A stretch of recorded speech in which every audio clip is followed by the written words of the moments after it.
Welcome to the Digging Deep ATVMX podcast with your host, Cody Janssen.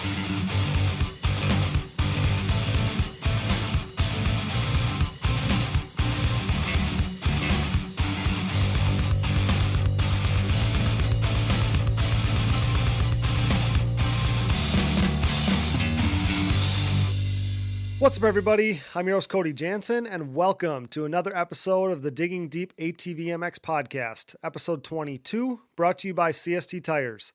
It continues to be an unprecedented and crazy time in the world we live in. With how it's affecting our lives in so many ways, this period will definitely go down in history and will never be forgotten. As I stated last week, our hope is to offer you some reprieve from the stresses around us and a respite amid the current COVID-19 outbreak. We were originally scheduled to be in Texas at Underground this past weekend, but we know that event has been postponed until September. And last week I speculated, and now we know, south of the border will be affected as well. The South Carolina event has been postponed due to the ongoing COVID-19 concerns and in accordance with government recommendations regarding large group gatherings. The hope is to reschedule the event for a later date, but no date has been determined yet. So that essentially gives us another 2 months off, making the Ironman Raceway event in Crawfordsville, Indiana, scheduled for the weekend of May 23rd and 24th, the first possibility of us going racing. The absolute correct decision was made, and hopefully things can start getting a little better so we can resume normal life. But that's not going to happen overnight. It's going to take some diligence. It's going to take some time. So in the meantime, we're going to keep bringing you the fire content. We had a last-minute change of plans when something came up for another guest, but honestly, the timing couldn't have been any better to get this guy on. My buddy Jeffrey Rastrelli is going to join me tonight to talk about the coronavirus and, as a current top pro, how he plans to navigate that. We'll talk about his new team, things you don't know about him, and so much more. Also, we'll have the owner of Rocket Machining and Design, DJ Spurling, on tonight. You may remember the name from ATV Youth Racing from yesteryear, and he's a longtime friend of mine.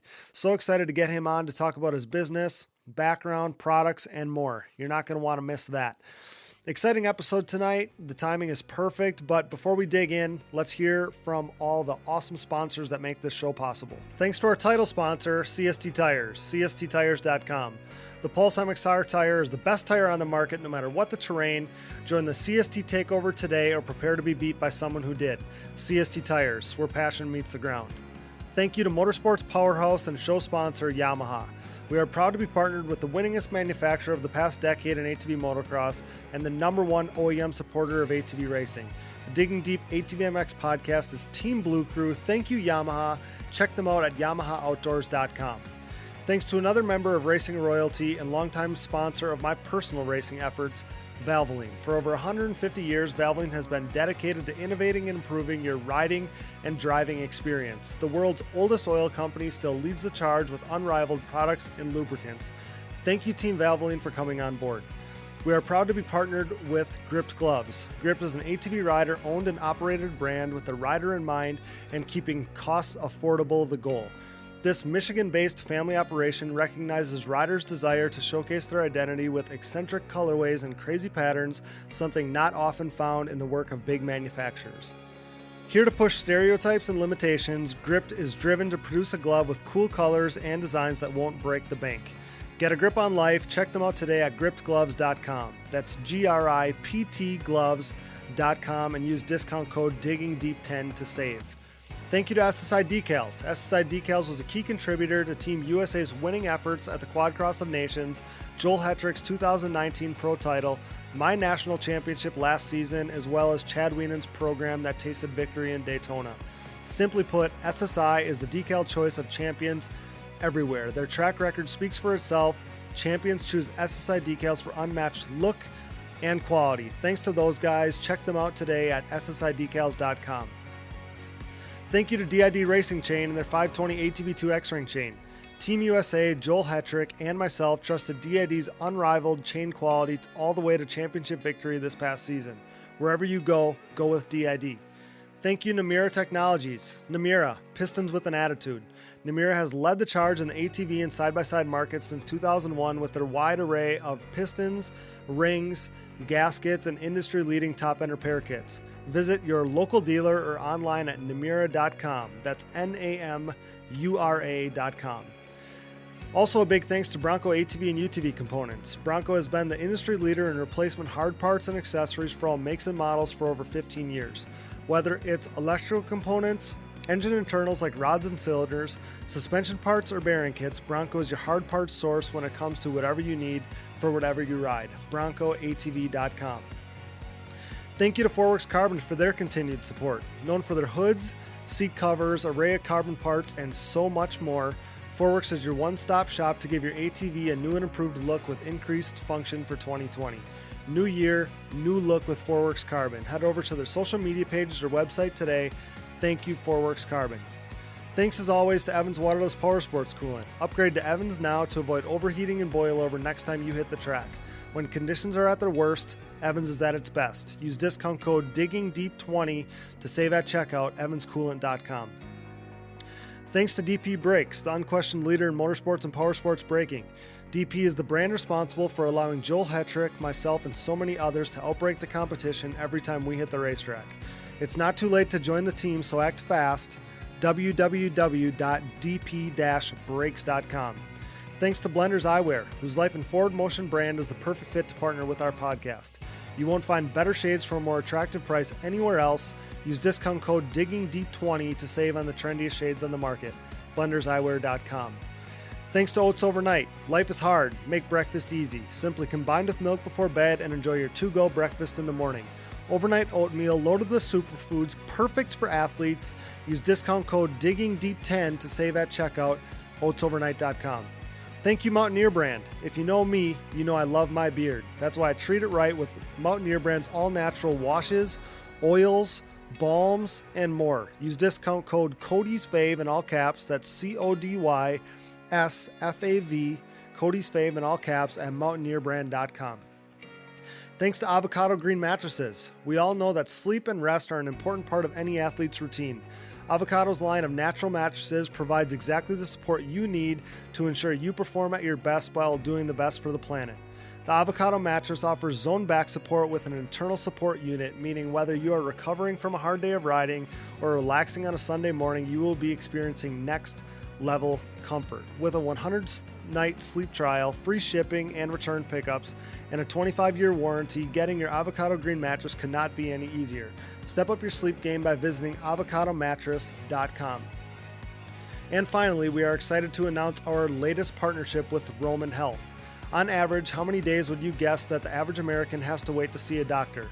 The answer is 29 days. Americans are forced to wait 29 days on average to see a doctor in major U.S. cities.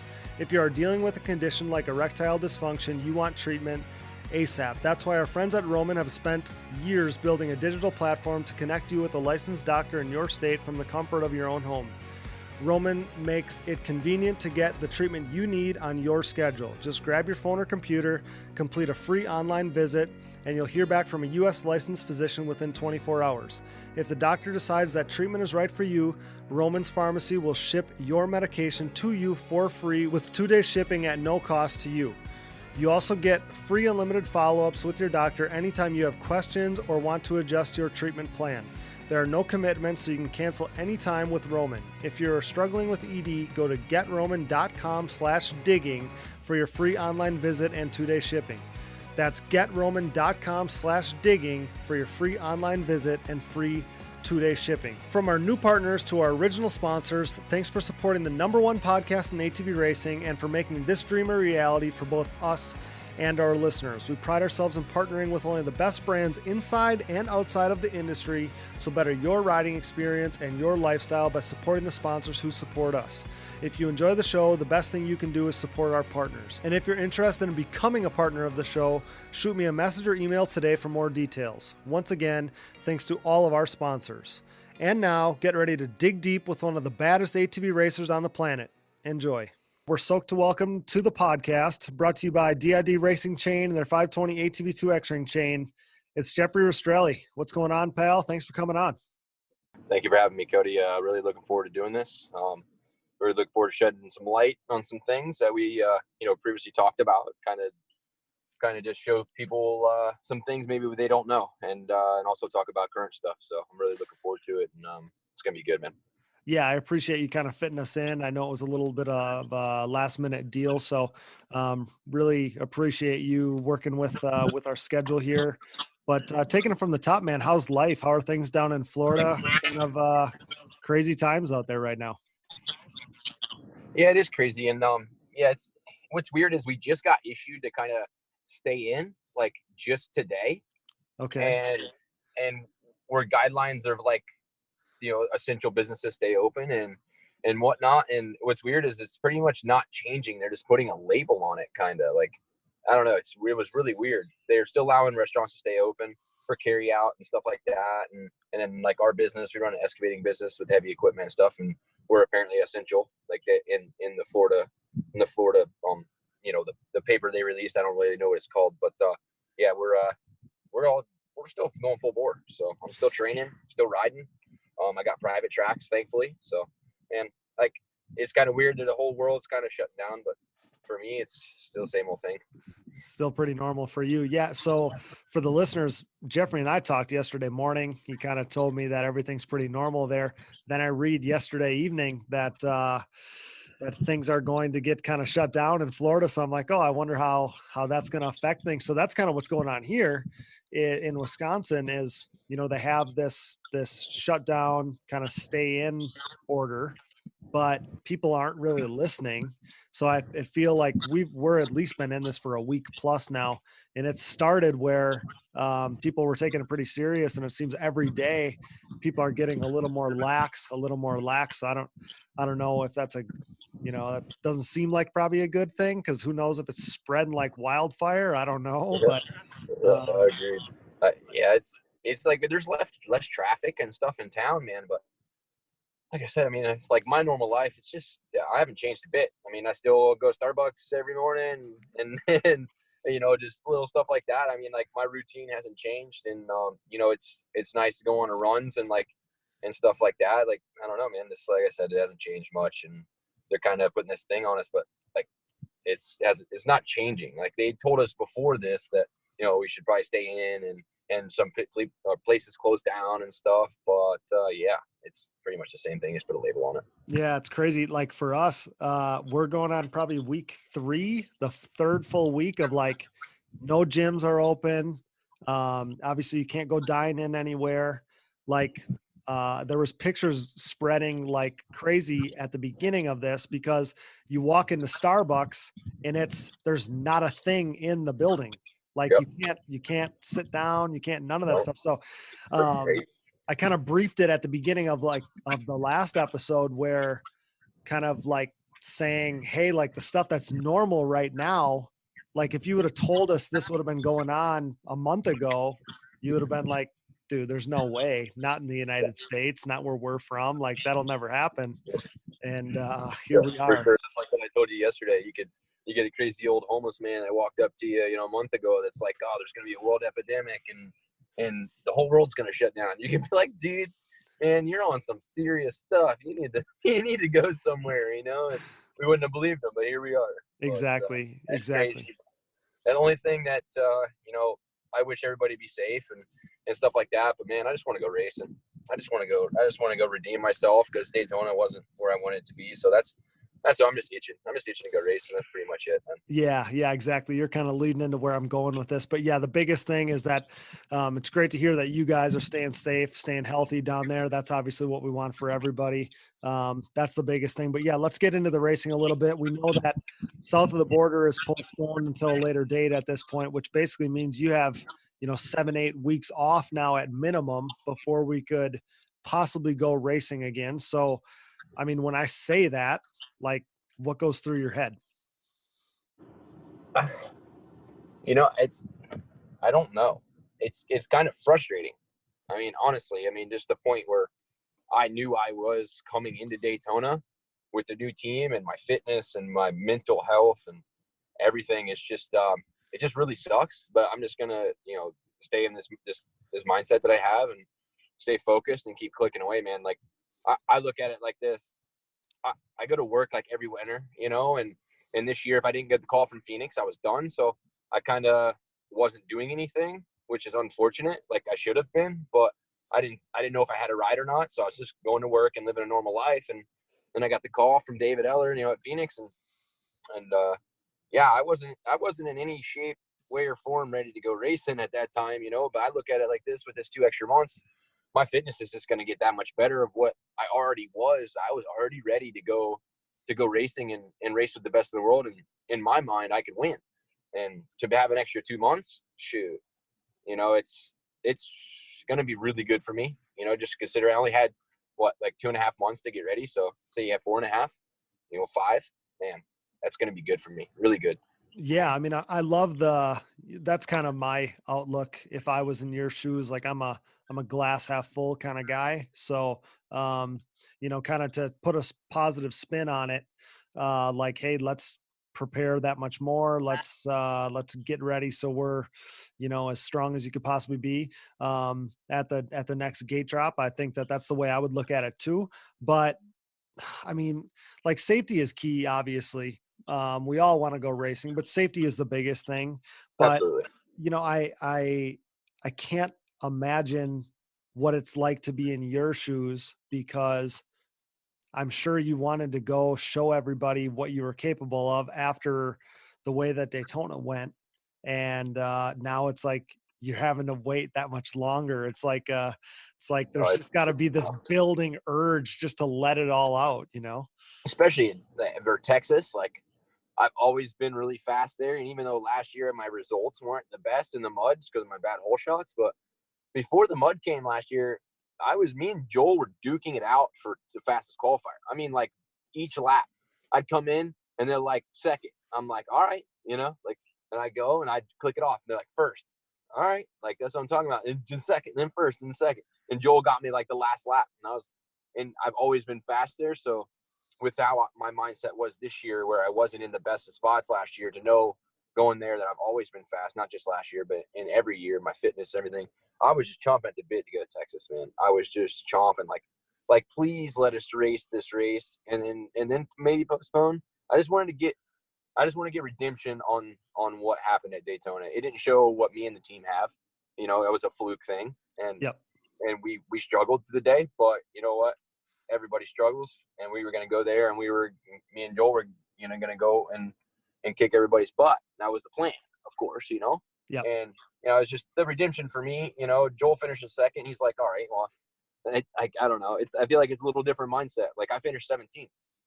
I didn't make any money there, you know, and to go to Texas, you got to pay bills and everything. So going to Texas was a big money maker for me, and south of the border as well. So, yeah, it's just frustrating on that side of things. Just chomping at the bit, get some redemption, and to make some money, like Oh, to I'm make some sure. money to pay the bills, because they didn't happen at Daytona. So, No, I'm sure. I know, like it's one of those things where I don't want to be beating the drum like, dang, we got to go racing.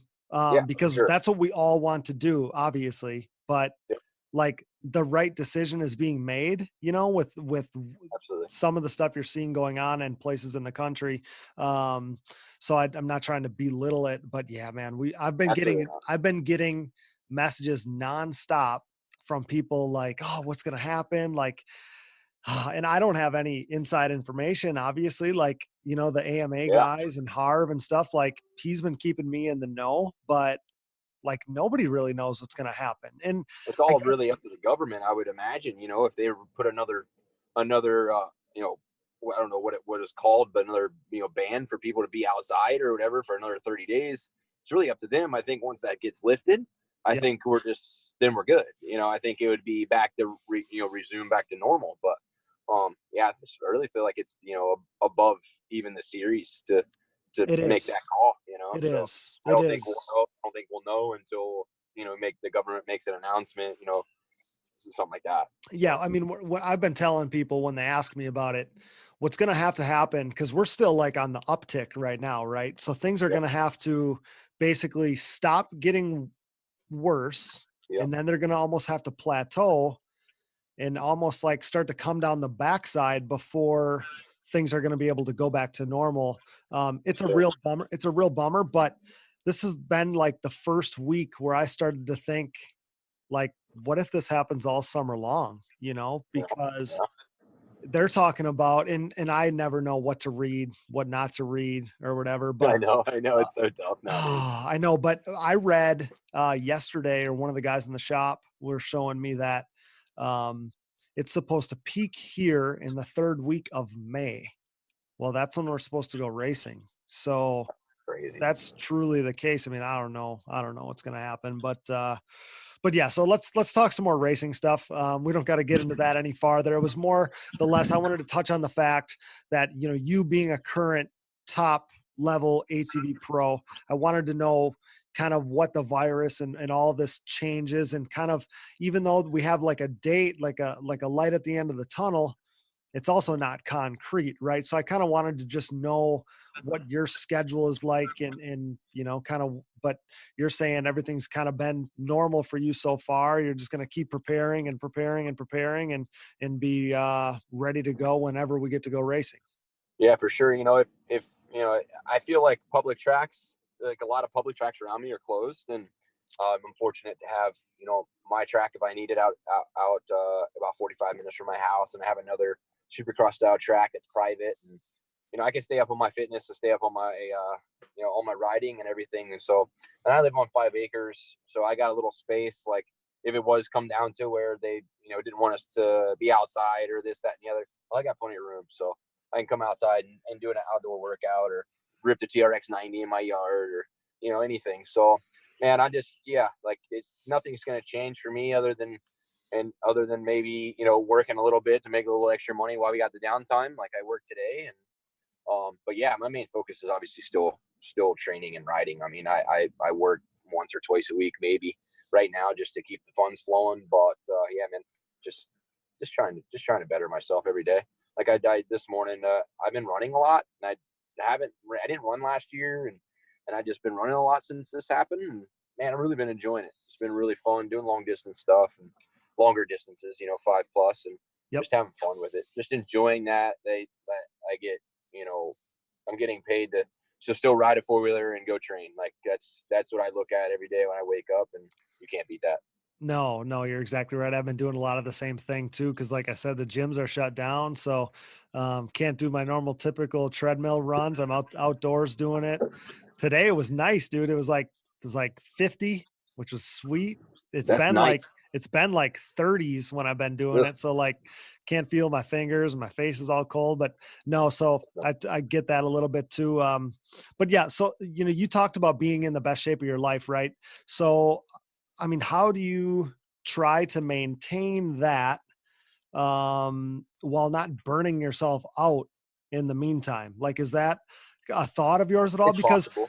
And the reason why I asked, Jeffrey, is like, you kind of like with the races, you kind of ramp yourself up so you're ready to go on race weekend, right? And now, I mean, are you like basically in preseason mode again? Because I feel like I kind of am. Like, yeah, that's what I thought. Just for me, because I felt like I was maybe a little behind the 8 ball when I started. And like I said, I wasn't unprepared by any means coming to Daytona, by any means. Like, I was ready to go win. But I just look at it like, you got these 2 months. We'll just make the absolute best out of it. And then maybe 2 weeks, before that race, you kind of tone it down. You don't train like that boot camp type training, and you get that 2 weeks to recoup before the race. And I just feel like my fitness level will be that much higher. And I agree with you that it'd be tough to burn yourself out. But I think since we have so much time, if you do get a little burnt out, you have the time to recoup if you needed it. You can, instead of it being like, oh, well, the race is next weekend and I'm burnt. Like, I don't know what I'm going to do. Like, it's not like that. Like, and I go day by day now. Like, if I wake up that day and I'm like, I don't feel good. Like, I don't feel 100%. I just won't push it that day. I just go by how I feel each day. But like you said, yeah, it's kind of like boot camp, I guess. And, but it's fun though. Like, and you enjoy it. It's not boot camp, that's why I've been bettering myself. Like, I did 5 miles earlier this week, and then today I did it a little bit quicker, just to better myself and stuff like that. And and then, back off tomorrow. Just, just keep it fresh, but I'm still pushing to try to gain fitness and everything. So. Yeah. So we'll get into this a little bit here, but you're a guy that has been through a number of things with your body that I feel like you're one of the guys that's pretty in tune with kind of how you feel, what your body needs and all that stuff. So I guess I probably worry less about you kind of burning yourself out in this time than other guys. Right. Cause like I said, especially from last year. I mean, that's what I mean.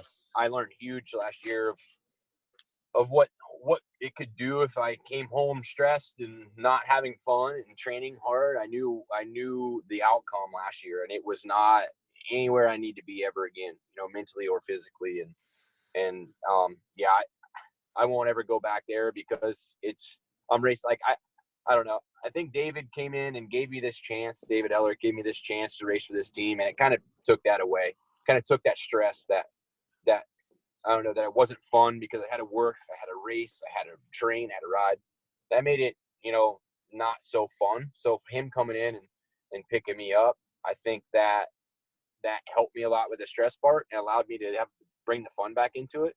So that brought my stress level down. So now it's just all fun. Like, there's not a day that I wake up and I'm like, oh man, I got to work, I got to ride, I got to train. It's like, no, it's like, all right, let's get this done.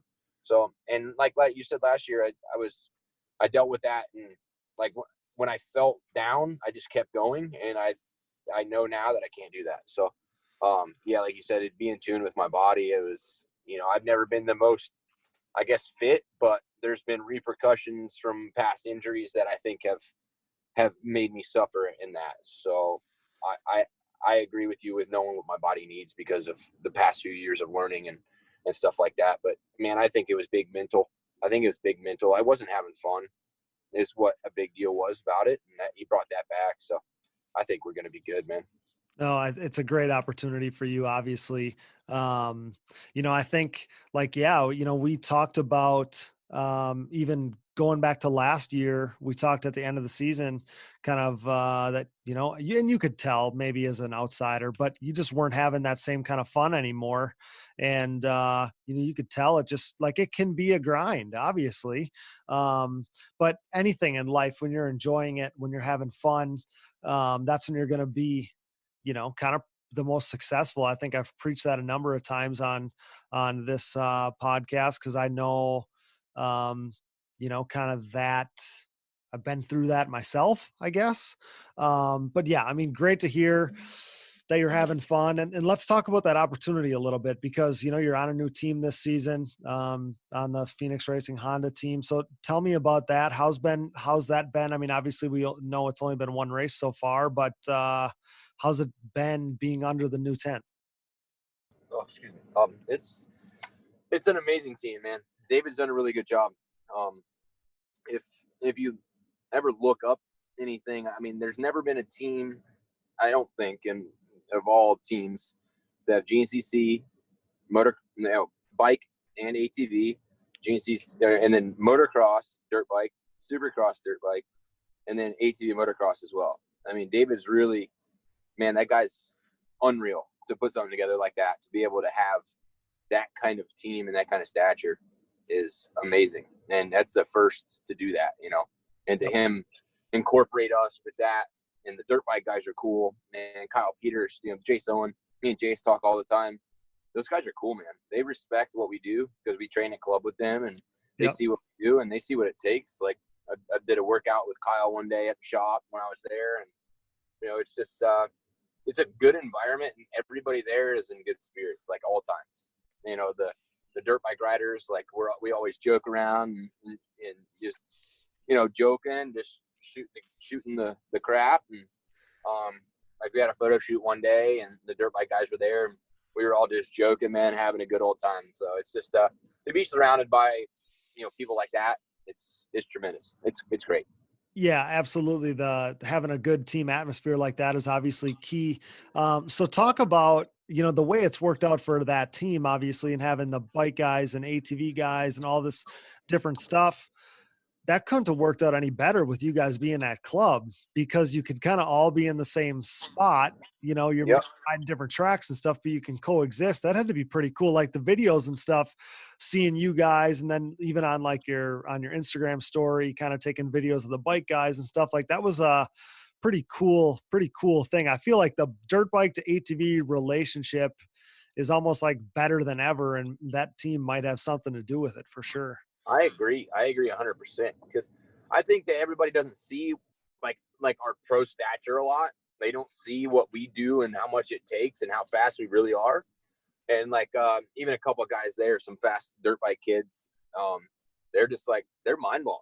Like, how do you go that fast on a four-wheeler? I'm like, I don't know. How do you go that fast on a dirt bike? You know, it's like, right. But it's really cool. They would take videos of us and we'd throw freaking sick whips, and they'd be like, dude, I don't understand. Like, it was, but it was really cool. And, you know, talking with Jace, and met Josh Hill there. Josh Hill was another dude that's really cool. I mean, really cool. He was mentioning Dana Creech, like, you know Dana? I'm like, yeah, I know Dana. He's like, man, I love his property, Area 52. And, you know, I was talking about how I always wanted to go out there with, at Dana's property, and just really cool people, man. Just like, those top guys, I think, understand what it takes to be at the top, so they respect us as well. I feel like it's the lower level guys that don't really know what we're about and what it takes.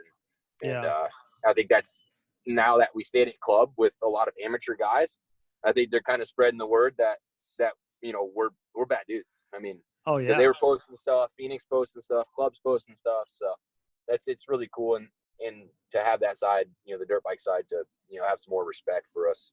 Absolutely. And stuff like that. So. You know, I've always kind of said that too, is I think that top level athletes, top level competitors, doesn't matter what it is, you kind of respect other guys at the top because you know what it takes to be at that level. So I've always kind of said the exact same thing. Top level bike guys, that's where we get kind of the most respect. It's kind of below that where people are like, oh, you know, quads. And some people, maybe necessarily you can't blame them because they've never seen, you know, guys at your level, guys like even at my level, they haven't seen anybody at that level, you know, firsthand.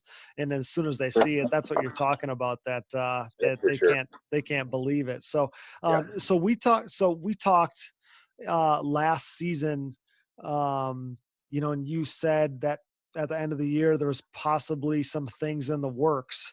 Was this the ride you were talking about at that time? Like, did you have? It was. Yes, it was. Okay. David actually approached me at Redbud, which at that time I just went to Unadilla and I lost a podium straight up to Brandon Hogue. I mean, why would you come to me? You know, necessarily. I mean, to me, that's what I looked at. Well, to me, I feel like he sees something in me that I didn't at the time. And, you know, at Redbud, he walked up. He's like, hey, what are you doing next year? It's like, you know, David, like, as of right now, I have no clue, and I might not be back. I didn't tell him that, but that was my mindset. Like, I wasn't going to come back probably. Yep. And I didn't tell him that because I'm not a person to be like, oh, well, I'm not coming back if I don't get sponsored. No, I'm just not going to. I'm not going to beg and you know, oh, please help me. I just won't do it. I'm not that guy. So, you know, we were talking and here and there, and it seemed like it was going to happen.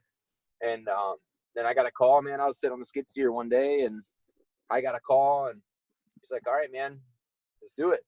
And like, no joke, I cried like a little girl. Like, I did. I cried. Awesome. Sitting in that skid steer, I cried. I was like, man, I have one more shot. You know, I still have one more shot, and I'm making the most of it. So that was the ride I was talking about, and I couldn't be more fortunate for David to come and pick me up. I mean, I don't know. I could be not in the races at all. I could be, you know, not racing. So I'm just really, really, really grateful for that guy to see something in me that I think he knew he could change me in the way of helping me and support with all the sponsors that he has, that he knew it would make it fun again and make me better. Yep. And he knew that from the beginning, and he was exactly right. He gave me the support and allowed me to have fun with it again. Yeah, that's obviously so key. That was the main deal. I mean, that was the game changer. It was either yay or nay. Like, I was either there or I wasn't. I can't think of a guy that's more deserving. It seems like you've been through the rigors, the last handful of years. But you rode for David in the past, right? Like back to the Can-Am days, you rode for him? Yes, I did. Yep. I Yep. rode in 2014.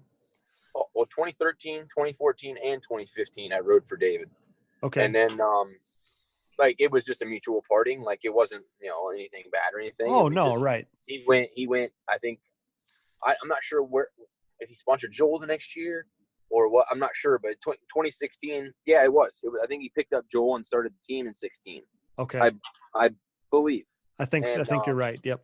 So I was out without a ride. So me, JB, and my dad, got a JB Baldwin Honda together, and we went racing. And that year it started out great. Finishing second at Daytona. That was like epic, coming off brand new bike, and I actually rode the best I've ever rode. I imagine a lot of people remember that race. Making the pass on the tally, jumping in the whoops and stuff like that. And then I dealt with some health issues that middle of that year that probably nobody knows. Like I had stomach problems real bad from what I was eating, and I didn't know that I shouldn't be eating it. And I was eating it all the time, and I'm gluten intolerant, so I was eating bread all the time, and I didn't know. Like everybody eats bread, right? So yeah, I was really messing my stomach up, and I was having to take like antacids because I had heartburn real bad. And of course, like, you can buy them at Walgreens. Of course, you don't think they're poisonous or bad for you, or right? But it ruined my stomach, and I noticed I like saw this article or something. I think actually my parents did that. It was like poison to your stomach, so he tried to get me off of it. And man, I was throwing up on the track. Like I remember that. I threw up both motos. Like I was in bad shape. And Dr. Trent Hagen, Chad's doctor, yep, he came and saw me at the end of that race, and I was like, "Man, how you doing?" I'm like, I told him the whole deal, what we were doing, got to get off the antacids and everything. He's like, "You need to come up and see me, and we're getting you on a protocol.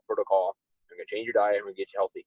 And that we did. And that year, I finished the best I ever have. I got my health on track, and then come 2017, I was coming off a third in the championship after 2 or 3 races that I was unhealthy and not doing like I should, and I still finished third because I was so strong at the end of the year. And Joel and Chad knew that I was a force to be reckoned with then, even though I didn't win any races and still haven't. I was there every weekend battling those two, like day in and day out. I got second a couple times.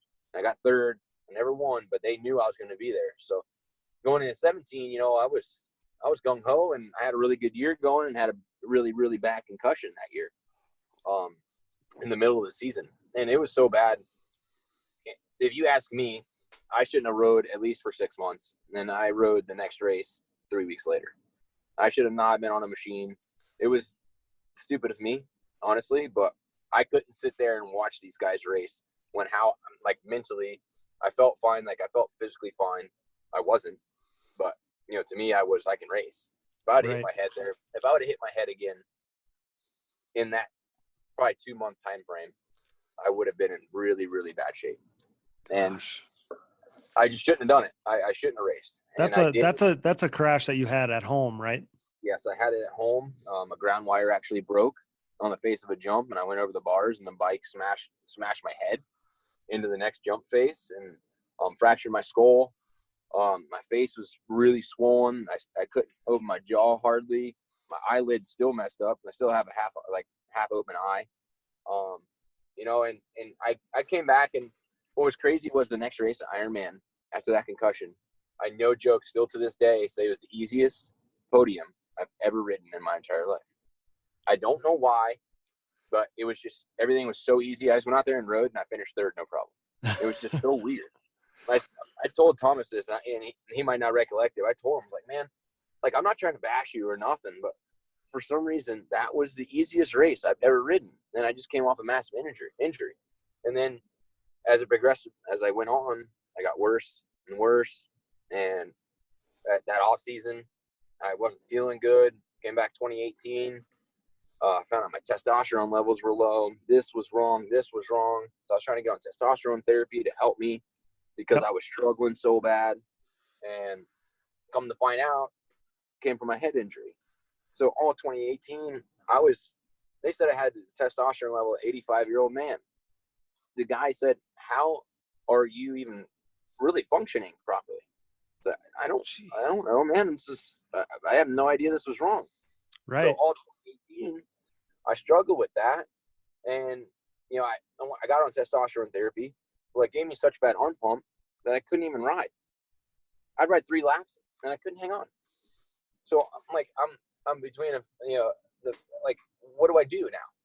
What do I do? I have to have testosterone to make me go longer, but I can't even ride now because it's giving me arm pump. So I got off of it. So I went back to getting fatigued really bad. Finished out the season. Well, and I lied. I'm sorry, I didn't finish out the season. I broke my back after High Point where I almost won. Yeah, right. Back and went and raced the next race 2 weeks later, and then struggled the rest of the year. Yeah, I couldn't ride. I couldn't train. So it's just like, and then last year getting Epstein-Barr, it seemed like I was always fighting something that I shouldn't have been fighting. Yeah, I mean, obviously, you know, we haven't. So I didn't even know. You know, I knew the stuff you dealt with. I didn't know how serious it was, obviously, or how long it lingered, and you know that you were dealing with all this stuff just back to back to back to back. But yeah, I mean, that High Point race where you just about won, and even like last year, right, you finished second at Daytona to start the year, but there's only very few handful of races then. I mean, you're talking about literally the last 3, 4, 5 years where you've been at 100%, because a lot of these seasons, it's like you're dealing with something that's literally just getting worse as the season goes on. Yeah, and it's crazy, man. That's where I always wondered. Like I always wondered. I'm like, man, I am training, I'm riding. What am I doing wrong all my life? I just felt like I was always doing something wrong. I never knew. And I think it was just really, that concussion really messed me up. I feel like I still have repercussions from it now. Yep. And if anybody knows how serious concussions are, they're bad. And that one was almost deadly to me. Like I was close to dying. It was so bad. Right. Like I was in the hospital for a week. Like I was messed up. I was really not good. And here I am racing 3 weeks later. It was just honestly idiotic on my side. Like I should have not done it. And nowadays I won't, because now I know what the repercussions of something like that would do. And then I didn't even mention this, at Loretta's in 2017, I was battling for third in the championship with Thomas. Yep. It came down to Loretta's, and I had to beat him. And I was in front of him first lap. I hit a kicker in the sand section, and I went over the handlebars and smacked my head again, and didn't race the next moto, and lost third right there because I smacked my head again 2 months after I had a massive concussion. Just stuff that I shouldn't even have raced the rest of the year, and just stuff like that. Hit it again, and then later that New Year's, I was riding at my track and hit my head again. So it was like 3 really bad one, and then 2 more concussions almost back to back. Yep. You know, one 2 months later, and the other one 3 months after that. So that was just really tough time. And you know, then breaking my back after being at such a high, almost beating Chad for my first time. Made a small error in the corner, stalled it, and you know, I was going to train with Joel the week after, you know, High Point in 2018, where I almost won, and just caught a rut and broke my back. It was just like, really, man? Like, I can't catch a break here. Right. And it was a small wreck. Like, normally I'd get back up and laugh about it. I landed just perfectly on a small mound of hard packed dirt. It was just more raised than the rest of the dirt, and it hit me right in the right spot, and I landed directly on my back and plop, and then broke. Oh my gosh. So it was just like my whole career, and everybody always asks me, you know, what's wrong? Like, excuse me, what's wrong? Like, what's going on? Why aren't you in shape? Man, I don't know. Like, I literally don't have an answer. Like, I work hard. If anybody ever says that I don't, they don't know me. They don't know me at all. If anybody says that I'm not training, they don't know me, because I work my butt off. But it was health. And now, like last year, I know I suffered from Epstein-Barr, but I didn't get any concussions. I didn't hit my head at all. I didn't, you know, this winter, knock on wood, I didn't this winter. I had a really good winter, not, you know, minimal crashes, and stayed healthy. And like I said, mentally in a good spot. So it was just like, for once in my life, I feel like I'm actually ready more than I've ever been, mentally and physically, and, you know, health-wise, not being injured. to come and race, and here we are with this postponed the season. So yeah, well, I think that the thing, I don't know, I just want people to take this the right way. It's just, people don't understand all the stuff that you've went through, like piling on top of each other, butted right up to against each other, year after year after year. I think that people are going to have a different feeling for you, following you, kind of talking about all the stuff you've gone through, because you haven't been able to kind of let everybody see what you're truly capable of, exactly. like, And I'm not going to go to make an announcement every year like, hey, this is why I did this. Like, exactly. This is why I didn't do. Well, to me, I'm just not good enough. Like, I'm not. It's me. It's not the fact of I got injured or whatever. Like, I look at it like I'm struggling. I'm not training hard enough. I always thought, I was always struggling with something, but it really wasn't. It was, more the fact of not being 100% healthy and having something happen where I end up getting hurt again. It's like, right. It was just a really tough 4 years because I know my speed. Like, even in 16, like, I qualified first at Muddy Creek, and I qualified first in 2015 at Daytona on a Can-Am. Like, I know my speed's there. It's just I need to put all the pieces together, and I feel like I finally have. And some people peak at 18, I feel like, and some people peak at 30. Like, I don't think I've peaked yet. I really don't think I'm at my best. I don't. Like, I am. I'm saying, like, I haven't been. Yep. I feel like now the experience, like knowing heart rates when you train, if my heart rate's not where it needs to be, I need to not do that because I'm going to run myself in the ground. Just different things, man. There's a million different things that I've learned and put forth in my training and in riding and everyday life that that I had it in the past. I didn't do in the past and things like that. So just and me learning on the bike and being fit and being able to learn on the bike is another thing. It's just there's so many things, like you said, compiling on top of each other that it was compiling negatively before, and I feel like now I'm climbing the ladder again, but it's positive. Absolutely. So well, getting back at the top. All I need to finish off the puzzle is a W. There you go. That's all I need, and I think it's very, very, very possible for me in the future. When everything clears over and like you're saying, everybody stay healthy and we can get back to racing soon. Absolutely. I think that there's no arguing that you haven't been at your best and that you still haven't peaked because of all the stuff that you've went through. So after all the stuff you've went through, you've learned something from each thing each hurdle you had to kind of jump over. Right. So, as you figured out more and more and more stuff, you just kind of put that knowledge and, kind of all of that experience in your bag of tricks, and you're going to end up being better for it. I've always kind of on a personal level, I've always thought, you got to kind of endure the crappy times to appreciate the good ones. And Agreed.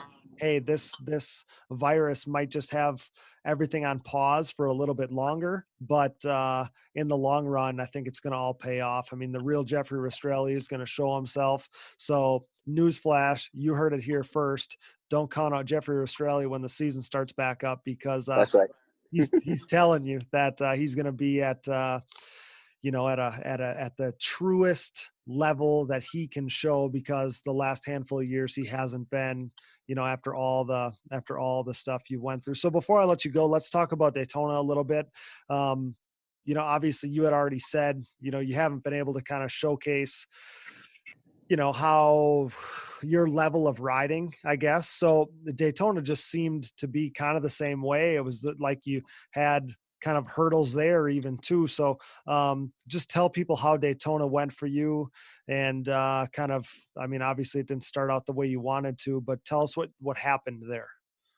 Well, we just we started out the day all right. I think we were just kind of working on bike tuning and stuff like that, like motor wise, and we got it figured out for the main, we thought, and then we had a small mishap.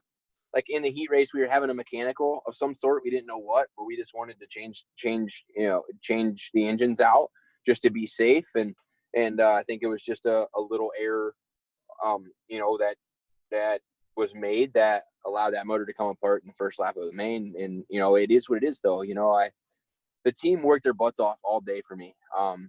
Like it was crazy. I'm never a person to change anything or I go to the race and it's like, if it's okay, like I'll ride it.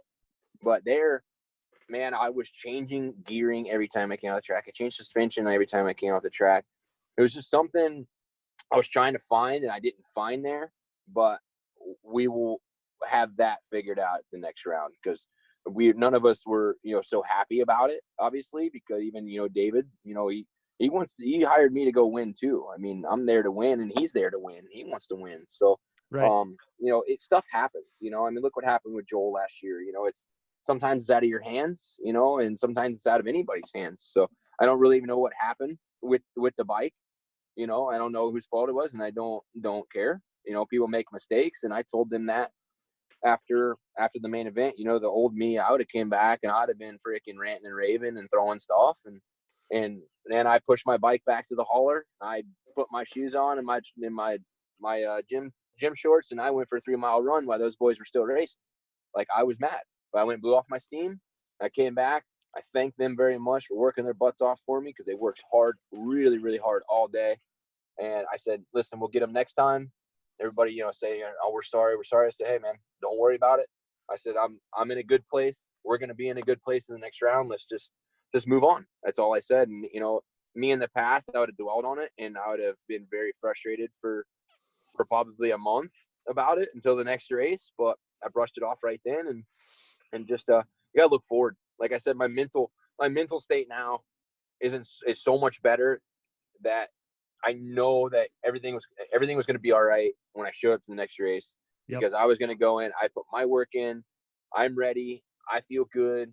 You know, I knew mentally that I was ready and stuff happens, you know, stuff happens and that's that. So I just moved on and I was ready to go for the next one. You know, it's just, that was it. I mean, just, stuff happens, man. That's all. Yeah, absolutely. I think, just wasn't a fair representation of where you're at and what we should expect going forward. You know, I mean, I know that, like you kind of touched on there, your goal is obviously you think you should be a podium guy every weekend. And I think that you have the win is on the radar and, you know, it's going to be, like I said earlier, it's just going to be that much more grateful when we get to go racing and you get to showcase what you're capable of, because nobody has bigger expectations, you know, than yourself. I know that that's for sure the truth, especially after listening to you. So, you know, obviously just looking forward to getting back out there, getting back like the world right and being able to go racing again, because, we know that you got a lot of good things to kind of showcase. Yeah, for sure. I'm just really looking forward to it, man. Like we talked about, just everything's going so well for me and I'm happy. I got married in January as well, which is really made me a very happy person. Me and my wife are having a great time and man, we're so happy and everything's working well. And just, you know, they say happy wife, happy life and it's true. So, just that between that and the team and just life in general being really good to me and yeah, man, just looking forward, like you said, getting back and showcasing what I got. Cause I know by my riding before Daytona and training with Joel that I'm there and, you know, there's nothing, that's why I feel like I wasn't worried. Like when I left Daytona, maybe that's why I maybe feel like in the back of my head that I know that I'm ready. So maybe in the past, if I knew I wasn't, and I couldn't pull myself out of a points deficit, that I would be upset. But I feel in my mind that I can pull myself out of that points deficit for sure. And we're just going to do it. I mean, that's just the plan. I mean, we're going to go race by race and we're going to click these bad boys off.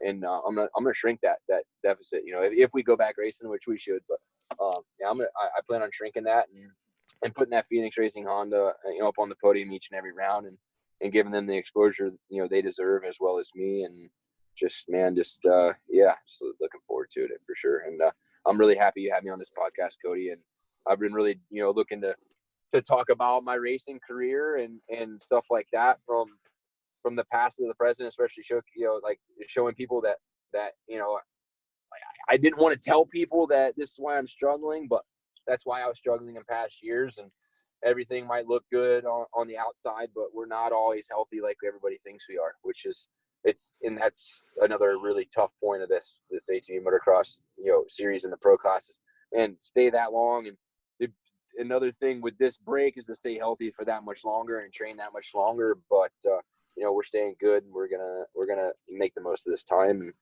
And we're going to do good and do what we need to do. Well, that's one thing that you don't always think about, even us as kind of fans of other professional sports, is just like a normal person gets up on the wrong side of the bed and just has an off day. Like that can happen for you guys, for professionals in ATV motocross and professionals in all other sports too. So you got to remember that there's a human element there. And I don't think that the fan always kind of sees it that way.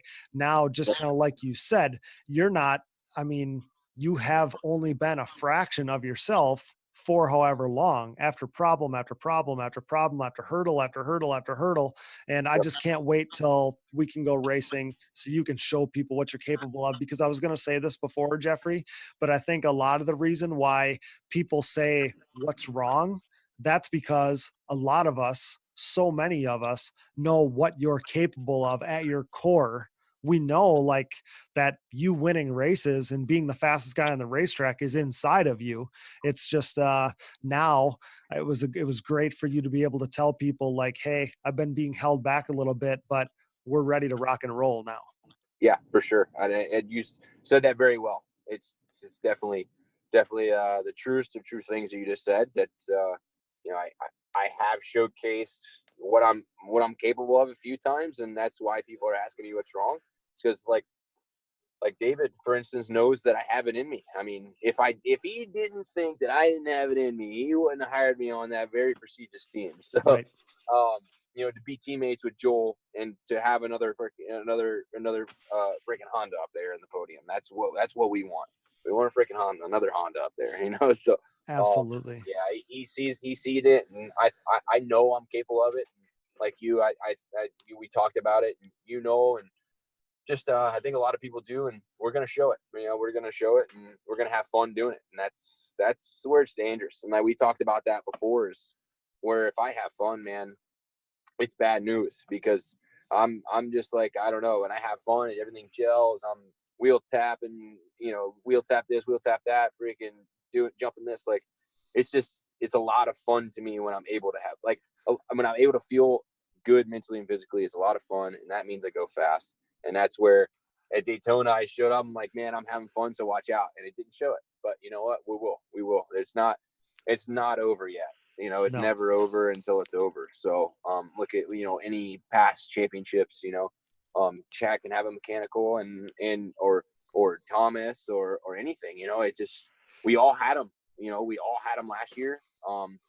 So it's just a matter, I think, us pushing these machines to the absolute limit. Every year we better ourselves, each of us. Yep. So I feel like that is putting even more wear and tear, or more stress on the machine, where something might happen that never happened before. So it's not over till it's over, and we're here for the long haul. And that Phoenix Racing Honda number 28 will be up there for sure. So look out for him. You know what? It didn't hit me until just now when you were saying that, but I was thinking of it as like you had some stuff happen at Daytona that wasn't ideal. So you didn't get to showcase, kind of where you were at and stuff. And obviously you wanted to get right back out there to show that, hey, this is the real me. But the other way of looking at it is with this break, like you can kind of just flush that down the drain. It's kind of like starting from scratch. Don't pay attention to like where you're at with points or whatever. Like when we go racing, that's kind of the start of the season for you, Yep. Yeah, for sure. Yeah, absolutely. And I'm looking forward to that. It'll be like that's in the past, even though I'm probably going to be a few points down, but it's nothing that can't be made up and that it hasn't been before. It just got to go out there, and I got to click off good finishes in each and every moto. And I'm mentally more like, mental is physical. I feel like if you're mentally strong, your physical is good too. And I feel like I found that I wasn't ever, I haven't been mentally strong, and I feel like that's what I found, and that's what's made me physically get better. So, that's something I was searching for years, injuries and like we talked about, but I found it. So that's where I know that I'm in a good spot and that I can do well, is by just being happy and not on edge. Like I always, how I've always been on edge. I'm always riled up. Yep. Like my father. Yeah, there you go. What's funny is man, the past 4 months is I'm not like that no more. I'm calm, cool, collected. Like, man, whatever's going to happen, it's going to happen. Yep. And like with bike stuff, man, I used to get so mad with my bike breaking when I get to a practice track. And now I'm like, hey, man, I wasn't meant to ride today. So I go home and I fix it and I come back the next one. I used to stress myself out about that stuff. Like, oh my God, I have to ride. And I don't do that anymore. I'm like, man, I'm ready. Like, just don't even stress about it. Just, you're ready. You're just here to keep up on it, So just things like that little stuff that, everybody deals with their mental things that I feel like they try to hurdle over. Like I was with just that little stuff, like bikes breaking and, stuff not going my way. I get so frustrated and I got to push that stuff aside and I just got to relax, and that's where my life has became more fun because I'm not so stressed out about something I shouldn't be stressed out about. Right. It's just, yeah. It's just kind of, for me, that's just, I don't know, I feel like that's how I was raised, like, I don't know. That's my reaction. If something bad happens, I just cop an attitude and I get all mad. But now, man, I don't. Even my mom's like, what's wrong with you? Why are you happy? She's like, can you give me whatever you're taking? I'm like, man, I'm just happy with life, and it's funny that she notices it. I'm always riled up. Now I'm not. And she's like, what's wrong with you? Yeah. It's just funny. So It's just, awesome. all life in general is, and I'm in a good spot. And that's the main thing that I know that I'm going to go and do well because life is good. When you have other things going on, and we talked about this on past episodes and stuff, but when you have things going on in your life, good things, and you're married now and all these things, you got this good team and kind of just one, another chance to kind of go showcase yourself. When the riding isn't what your entire life revolves around, it seems like that's when you can be the most successful. Accompany that with you being at a good spot in life, having fun, being happy. That's just a recipe for success. So like I said, 100%. yeah, like I said earlier, don't count Jeffrey Rastrelli out because he's coming. And, again, pal, I can't thank you enough for coming on. I know it was a kind of a last minute deal, but, I really appreciate, you kind of making the time for us. And like I said, I'm always pulling for you. We spent, time battling each other damn near 15 years ago. And, I've been ever since then, I've been a guy who's always lobbying, always pulling for you and letting everybody know how I feel. I think I'm the one guy who's never not pulling for you when we talk about the racing on these podcasts. So no, I appreciate that, Cody. Yeah. For everybody listening out there, Cody Janssen beat me that year that we raced. So just so you guys know, he whooped my butt in school. Was it schoolboy junior or what was it at the time? The 300 it was class. called Production Lights. Yeah, Production Lights. That's why it was. Yeah, it was cool. Yeah, like yeah, it was a cool name. It makes you sound like you're like a bad. Which back then that was like the 250 mod deal. It was. That was the beast, man. We went at it that year. But yeah, Cody beat me, everybody. So he was a bad dude on that 300EX. We had, not saying you're not now. Not saying you're not now, but right. No, we had. That was a really. It was great. That was good a lot times, man. That was a lot of fun that summer. We were running almost 8-class lap times on 300EXs, and I remember in particular at the first round in Georgia. Yep. That track was sweet, by the way. Yeah, they built right before we got there. Yeah. That track, we ran top 5 A-class lap times on our 300EXs that weekend. I remember that in particular. I'm not sure of anywhere else. I remember that weekend we ran top 5A. And man, everybody would come to the fences to watch me and you, and then me and Joel and Super Mini. Yep. Everybody, factories, not factories. And a cool little thing that nobody really knows, that now that we're talking about this, that I don't even think you probably don't know, is I almost had a factory Suzuki ride on a Z400 the next year. Really? Yeah. I never heard that. We were in the talks. It wasn't like there was like a contract or nothing like Sure. that. We were talking. Casey Greek was the one working there at the time. Okay. Factory Suzuki. Yep. Which is crazy because I met him then. And we were at dinner one night, me and my dad and the Factory Suzuki boys, all the Factory Suzuki team, and we were talking about trying to get a factory supported Z400 ride for the next year, and then move up to the 450s the next year after that on Suzuki. Yep. So that was really freaking cool, man. It never obviously came about, but yeah, that was the first memory of Casey Greek right there, was him, seeing the potential in me then.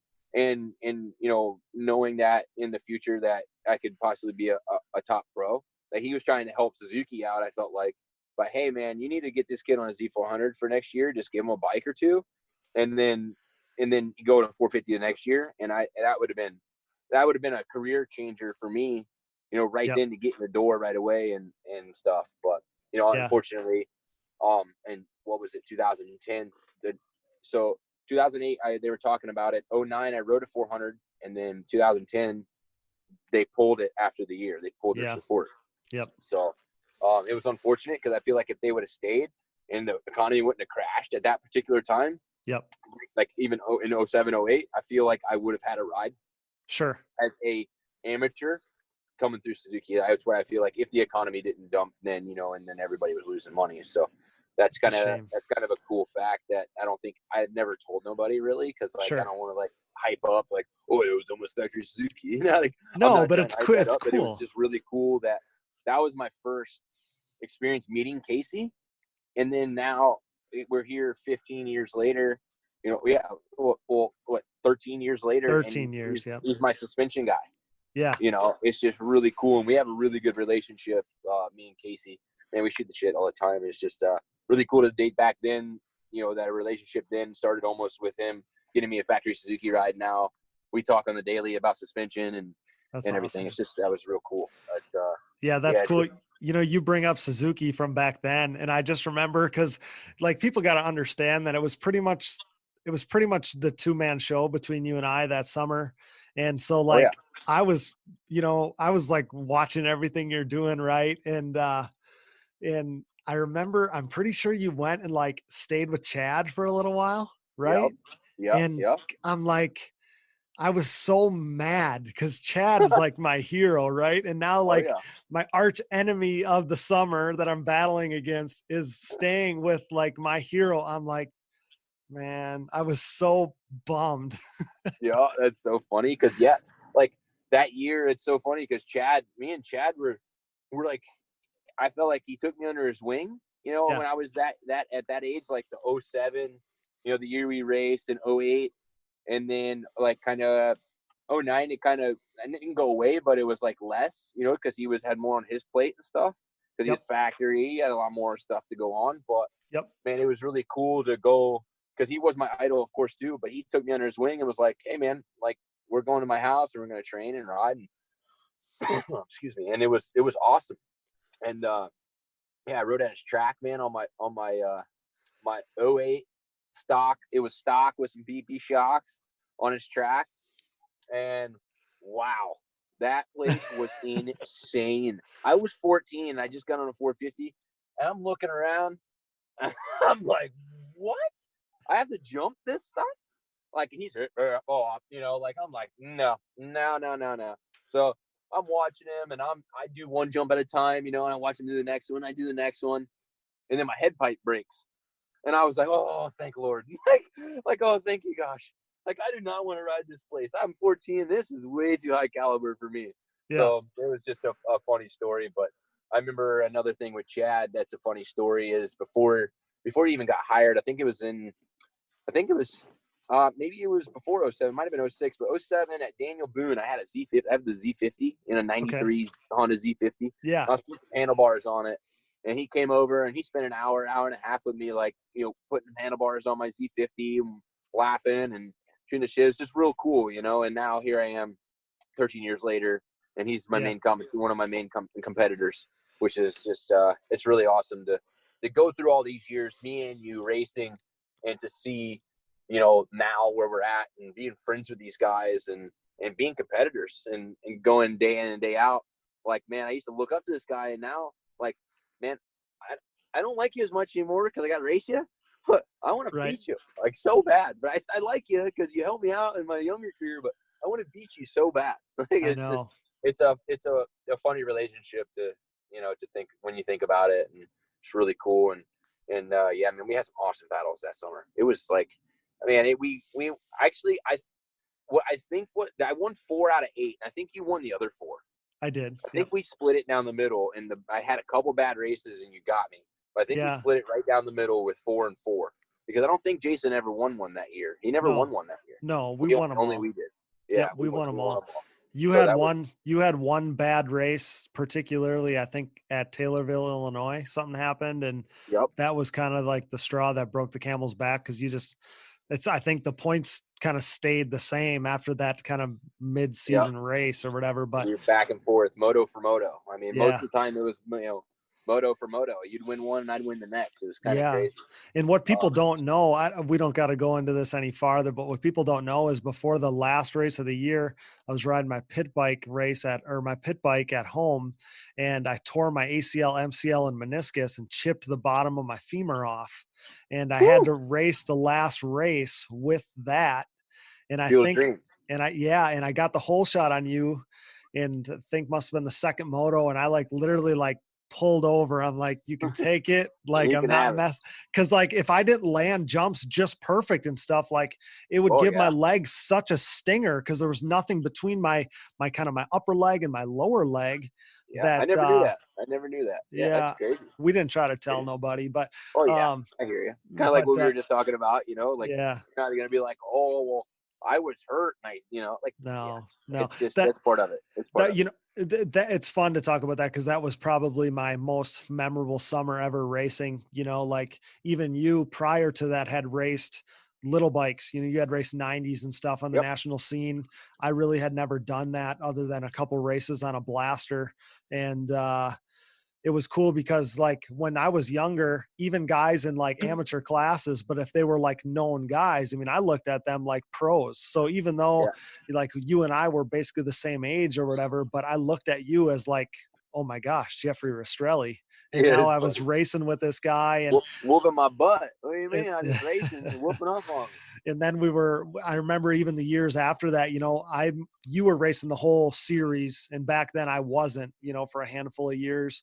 And I remember when I moved up to Pro-Am Unlimited and you were racing Pro-Am Unlimited. So I was like, I'm always checking where you are and then where I am. And I remember distinctly, I don't even know what year it would have been, probably 08, 09. And we were in the same qualifier at Redbud. And I think we finished back to back. I don't even know who beat each other. We were 3rd and 4th or 4th and 5th in our qualifier. And had to be end of 09 because I moved I rode Z400 for the first half a year. And then I went to a 450 halfway through. So it was 09 was my rookie season on the 450. Okay. Well, it's a half a year. So I could imagine that. It was crazy, as a lot of people don't know too, that I didn't qualify for my first 2 Pro-Am races. Oh, really? No, I didn't qualify. I was close, Steel City. I raced it, and I actually passed for the lead in the heat race, the qualifier. Okay. And this freaking track worker, you know how hard Steel City was. The place it was concrete. Yeah. So that year, you come down from the back, you do the doubles around the backside, and you drop down the hill, and they had these, I don't know, double section and a big tabletop, and you did a U-turn. You came back across the front stretch. Okay. That U-turn was freaking wicked slippery already, and the water guy is watering it. When I come around, I'm the first one. I did a freaking 360, man. Went back to 9th, didn't qualify. I was leading my first one. So, man, it's just these memories is all coming back. It's really cool, and we've raced each other for years, man. And unfortunately, you're not in the pro class anymore, which we wish you were, and you just more people in there. But some good years, and actually it was funny because I didn't qualify the first 2 races, and I ended up finishing 4th and 4th. I went to Pro-Am production at the end of the year, the last race, and I finished 4th in production, which they said I finished 3rd because Casey Martin's transponder wasn't working. Okay. I celebrated podium, everything. My first Pro-Am production race, I got 3rd in 09. My gosh. In 09. So I'm losing it. I'm celebrating. We leave the track. They call us oh, you didn't get 3rd. You got 4th. Casey Martin got 3rd. We're like, what? Like, that's crazy. I celebrated it and everything, and I didn't even get my first podium. Oh my gosh. It was pretty crazy. But like to see the turning point, like only 2 races prior to that, I didn't even qualify. And then, I got my feet wet, and then I was like, all right, this is what I need to do. And I went and finished 4th like the last race. It was just really cool to set the tone for the rest of my career. And I feel like awesome. If I didn't do good that race, you could have, set me off differently, Right, so. Right. Well, this is perfect, Jeffrey, because I already wanted to get you on for a whole podcast kind of about, your career up to this point and stuff. So, why don't we kind of hold off from here, and whether it's the next couple of weeks during this break or whatever, we'll get you back on. We can kind of talk about your career up to basically whatever we didn't talk about here. We can finish it up with another one, because this is a perfect teaser for it, because it feels like we're just getting going right now, like absolutely. Yeah. Bringing back memories and stuff like that. I feel like we could talk for a while. I mean, with all the racing I did with all those guys, with Joel even, that year in 2007, like you beat me and I beat Joel, like in the Super Mini. Like people don't know that. Like I beat Joel that year, and I still don't let him live it down. I hope he hears this, because I might not beat him nowadays, but I'm like, listen, remember back in 2007? Yeah, what's up? It's just That's funny. awesome. So, yeah, man, we'll have to continue for sure, because I feel like you said we're just getting started. We could talk all day on racing memories. Yeah, I feel like that'd be really cool. And man, if you ever need a fill in, like if you want to talk about racing, or like you do with Hammy or Sean, man, I'm down. I'm a lover. I love racing, and I'm always down to talk racing. Like at the podcast when we did at Redbud, like the live show, I feel like I talked more than anybody. I was just excited to talk racing, man. I love talking racing. So anytime you need me on here, man, if I can make it and I don't have something planned, you don't have to hesitate to ask or hesitate or thinking that you're bothering me or anything, man. I just love talking it. Like I've had such a good time right now. We've been here for an hour and 20 minutes, and I keep going. Hey, I greatly appreciate it. Obviously your involvement and all the guys, that you can tell the people that truly value kind of the podcast side of this and bringing this media to the sport and stuff. But yeah, you're exactly right. I mean, all of us just love bench racing, love talking racing. So like I said, let's put a pin in it. And sure. I mean, we can do it anytime in the next couple of weeks. We'll get you back on. We can kind of finish up all the stuff we didn't talk about. So between now and then, put a bunch of notes down or put a bunch of notes in your memory bank, and we can talk about all that stuff. Cause like I said, it almost feels like we're just getting going. So I know there's one last thing. I was factory Dinley one year. Remember Dinley's? I do. I rode a few of them. I was freaking factory at like 12. Really? They were giving me bikes and all this stuff, and they were junk, but I just thought it popped into my mind just now, and I know I wouldn't remember that next time. Okay. But it was just funny, like 12 years old, being like legit factory dude, like giving me just bikes on bikes, and I would break them in half, and it was just real cool. But yeah, man, we'll put a pin in it.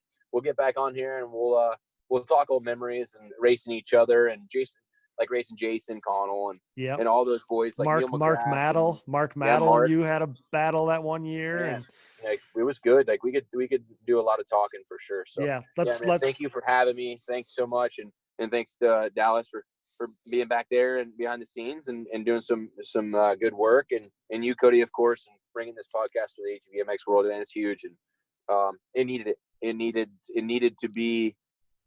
I feel like it needed, some exposure and some different media, and you guys are doing great, and I really appreciate it, man. Thank you so much. Yeah. Again, thanks for coming on. We'll have you on. We'll talk about your whole career. It's kind of timeline. Can't wait for it. And again, I appreciate you making yourself available for us, and the listeners are definitely going to enjoy this. So again, thank you so much. Thanks for coming on, and just stay safe, stay healthy, and we'll talk to you again soon. Yes, sir, Cody. You do the same, and thank you, in Dallas, and we'll catch you soon, man. Thank you. We'll get right back to the show, but now a quick word from our sponsors. And now, please stand up and make some noise for our title sponsor, CST Tires. CST Tires and their Pulse MXR tire have completely overtaken the ATV market. Used by Thomas Brown to clinch a third straight Quad Cross of Nations title, by Nick Janusa as he dominated the Montreal Supercross, and myself, Cody Janssen, as I rode my Pulse MXR fronts and white label soft compound rears to a 2019 national championship in the junior 25 plus class. The Pulse MXR tire, available in soft and standard compounds, offers the highest level of traction, most predictable cornering, and superior wear characteristics than the competition. Join the takeover or prepare to be beat by someone who did. CST Tires, where passion meets the ground. Check them out at csttires.com today. Anybody that I've gotten to try them, I've heard nothing but positive things back. We're proud to be Team Blue Crew here at the Digging Deep ATVMX podcast. Why choose Yamaha? Look no further than Chad Wienen's 6 championships in the past 8 seasons aboard his Yamaha YFZ 450R. Not to mention, Yamaha is the leading OEM supporter of ATV racing, and their support of this podcast proves it. For the 2020 ATVMX season, Yamaha's Blue Crew Racer Support Program will offer payout and prize opportunities, including the chance to win a brand new YFZ 450R. For more information, head to YamahaOutdoors.com and follow them on social media at Yamaha Outdoors today. For over 150 years, Valvoline has led the charge by being dedicated to constant improvement and innovation across all disciplines of racing. Valvoline has sponsored some of the greatest names in motorsports, and for the better part of a decade, I've been fortunate enough to be a part of the historically great Team Valvoline. From my commuting vehicles to small engines, race quads, and everything in between, I trust nothing but Valvoline in all of my equipment. I've experienced increased function and durability, as well as longer life expectancy thanks to Valvoline's array of products and lubricants. Since 1866, Valvoline has been focused on bettering your experience, whether on road, on track, or anywhere in between. Upgrade to Valvoline today and check them out at valvoline.com. SSI Decals is a name that is synonymous with ATV racing and synonymous with success. An offshoot of their parent company that was established in 1947, SSI first took shape from owner Ian Harris's passion for ATVs. After making number plates and decals for riders like Chad Wienen, the company quickly took off. Today you couldn't imagine ATV motocross without SSI Decals. The graphics maker now supports all the top teams in ATV motocross, as well as GNCC, Work Series, Pro Motocross and Supercross, Canadian Pro Motocross, short course off-road trucks, UTVs, snowcross, and, oh yeah, 6-time NHRA World Champion Clay Milliken. No project is too big or too small for SSI Decals, making your identity stick with championship-level graphics. SSI Decals. The Digging Deep ATVMX podcast is brought to you in part by DID Racing Chain and their 520 ATV2 chain. This patented X-ring chain boasts a steel alloy construction for reduced weight, increased strength, and a longer chain life, making it the optimal ATV racing chain. Pick up an ATV2 chain today at your local dealer or wherever DID chains are sold. Wherever you go, go with DID. We're pumped to bring on new partner, Namura Technologies. Since 2001, Namura has led the charge in the ATV and side-by-side market, covering more applications than anyone else in the industry. Namura's advanced piston technology uses a NASA-exclusive aluminum alloy that helps to reduce expansion rates, allows for tighter tolerances, and leads to higher overall engine performance for your machine. For more information about Namura's wide offerings of pistons, rings, gaskets, and industry-leading top-end repair kits, visit your local dealer or online at www.namura.com. Namura Technologies, pistons with an attitude. We are proud to announce our partnership with Avocado Green Mattresses. We all know that sleep and rest are an important part of any athlete's routine. Avocado's line of natural mattresses and pillows provide exactly the support you need to ensure you perform at your best while you're doing the best for the planet. The Avocado mattress offers zone back support with an internal support unit, meaning whether you're recovering from a hard day of riding or relaxing on a Sunday morning, you will be experiencing next level comfort. You can rest in peace knowing the components in your mattress and pillows are non-toxic, natural, and sustainably sourced. And getting your Avocado Green mattress could not be any easier.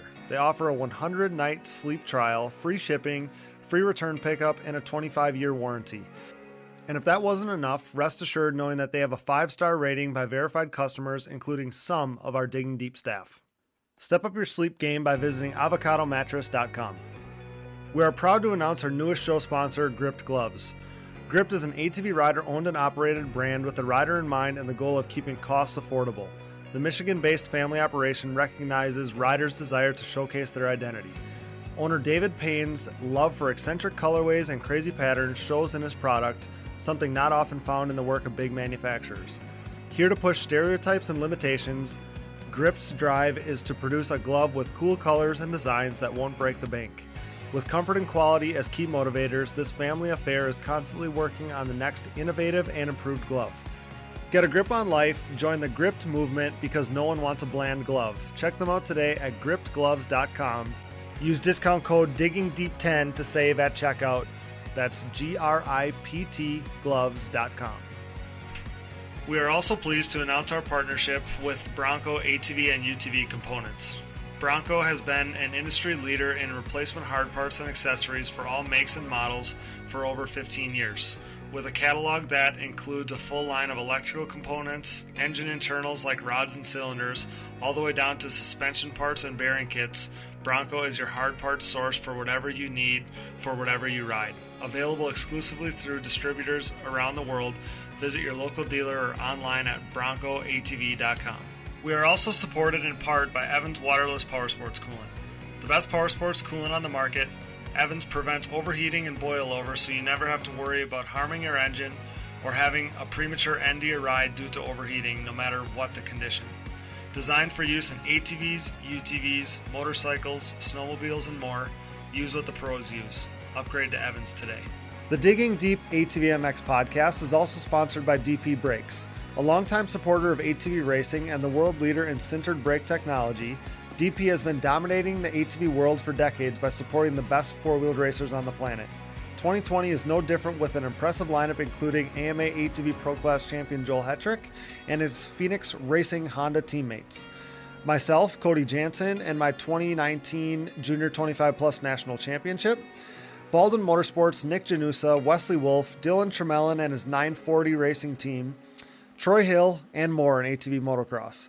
In GNCC racing, DP has 16 of the top 17 pros heading into 2020. This includes the champ Walker Fowler, Bryson Neal, Chris Borich, Cole Richardson, Jared McClure, Adam McGill, and more. These riders continue to appreciate the high performance and impressive durability that their DP brakes have to offer, products that ultimately help place them on the top step of the podium. Available at www.dp-brakes.com. Purchase at your local dealer or even message the show for their contact info today. What are you waiting for? Join the best ATV riders on the planet on DP Brakes. Forworks Carbon's innovative lightweight products include top-notch seat covers, carbon fiber and plastic hoods, tank covers, exhaust shields, shock guards, and much more. Whether you have an ATV, UTV, or snowmobile, Forworks has goodies that'll make you salivate. I trust Forworks for increased function and a sexier look. Forworks Carbon, always working hard to bring high-quality, innovative parts to the market. Check them out today. Now back to the show. And now let's jump right into our second guest of the night, brought to you by SSI Decals and their proven championship-level graphics from Rocket Machining and Design. We're stoked to welcome owner DJ Spurling to the podcast. What's going on, pal? Thanks for coming on to talk about you and the company. I appreciate it, Cody. This was an honor, and I was extremely excited to obviously have a long-term friend and someone reach out to me and ask me to be on the podcast. Obviously, I was a little bit starstruck, and I'm a little bit worked up, which is weird because it's like, obviously we've been friends for shoot, I don't know how many years, you know? Yeah. You've done a great job with it, and I'm honored to be a part of it. Absolutely. No, I appreciate obviously the kind words there. Like you said, you and I go way back to the youth ATV racing days. But you know, when ATV racing is in your blood, there's just no keeping you away, is there? Oh my gosh, no. And I think what's funny is a lot of people don't necessarily know how much it is in my blood, or even necessarily that I'm behind a lot of Rocket Machining and Design. So there's still some people out there, but for some reason, I keep at it. I keep at the game, and I just absolutely love it. That's for sure. I'd love to hear it. You know, so obviously you kind of led into it there, but talk about, you know, your background, because just like you said, some people are going to know your name, but they're not necessarily going to be in the know already that you're kind of the man behind the Rocket, you know, Machining and Design program there. So talk about that. Yeah. So, I mean, kind of going a little bit, you know, to the very beginning. I started racing nationals in like 1999, 2000. My first race was out in Loretta's, racing an LT80, back for Jack Moore. Then 2001 was about my first season in the Nationals. Raced the LT80, pulled the whole shot at Chicani. Nobody knew who I was leading until my bike broke. I mean, like, highlight reel type stuff, and Right. then 2002 to 2003 actually is where I saw a lot of the rear end of Jeffrey and Joel for a few years. So followed them around for a while. Jeffrey and Joel moved up to the 90 mod class, I believe, in that year. So then I won the title in the 70 mod class in 2004 and 2005. 2006, I won the 90 mod championship over Jeffrey. So that's one of my highlight reels right there. Right. No, shout out. Then 2007, again back with Jeffrey and Joel on the Super Minis. That was the first year the CRF 150 came out. Jeffrey and Joel, I built a 150. Jeffrey and I don't know if you remember that. You were on the 300s at that point. I do. Yeah, we were just talking about this with Jeffrey. Great times. And Jeffrey and Joel both had 105s, and the 105s were so much faster than the 150 that year. I mean, it was such a cool new design, but we just couldn't stick with them, and had a couple of shining moments, but pretty much Jeffrey and Joel did what they do. Right. Yeah. And then, kind of 2008, 2009 was on the 300EX. Broke my wrist in 2009, actually after the year that Mark Medell, obviously you remember racing against him too. Yep. He took the title in 2008. Then 2010 is kind of where I started the end of my career. I raced about half the season, and that's when I kind of started pursuing a college football career, which obviously went on to play college football. So, yeah, that's awesome. I remember all of that so vividly, because I remember those years too on the 300EX there, where it was like, you were gonna win the championship. Yeah. And I mean, things happen for a reason, right? And I can't imagine that, obviously you got a great education playing football, you're playing at big programs. So you kind of talked about that. So I can't bypass that without you talking about the football thing a little bit. So talk about that, because people are going to wonder.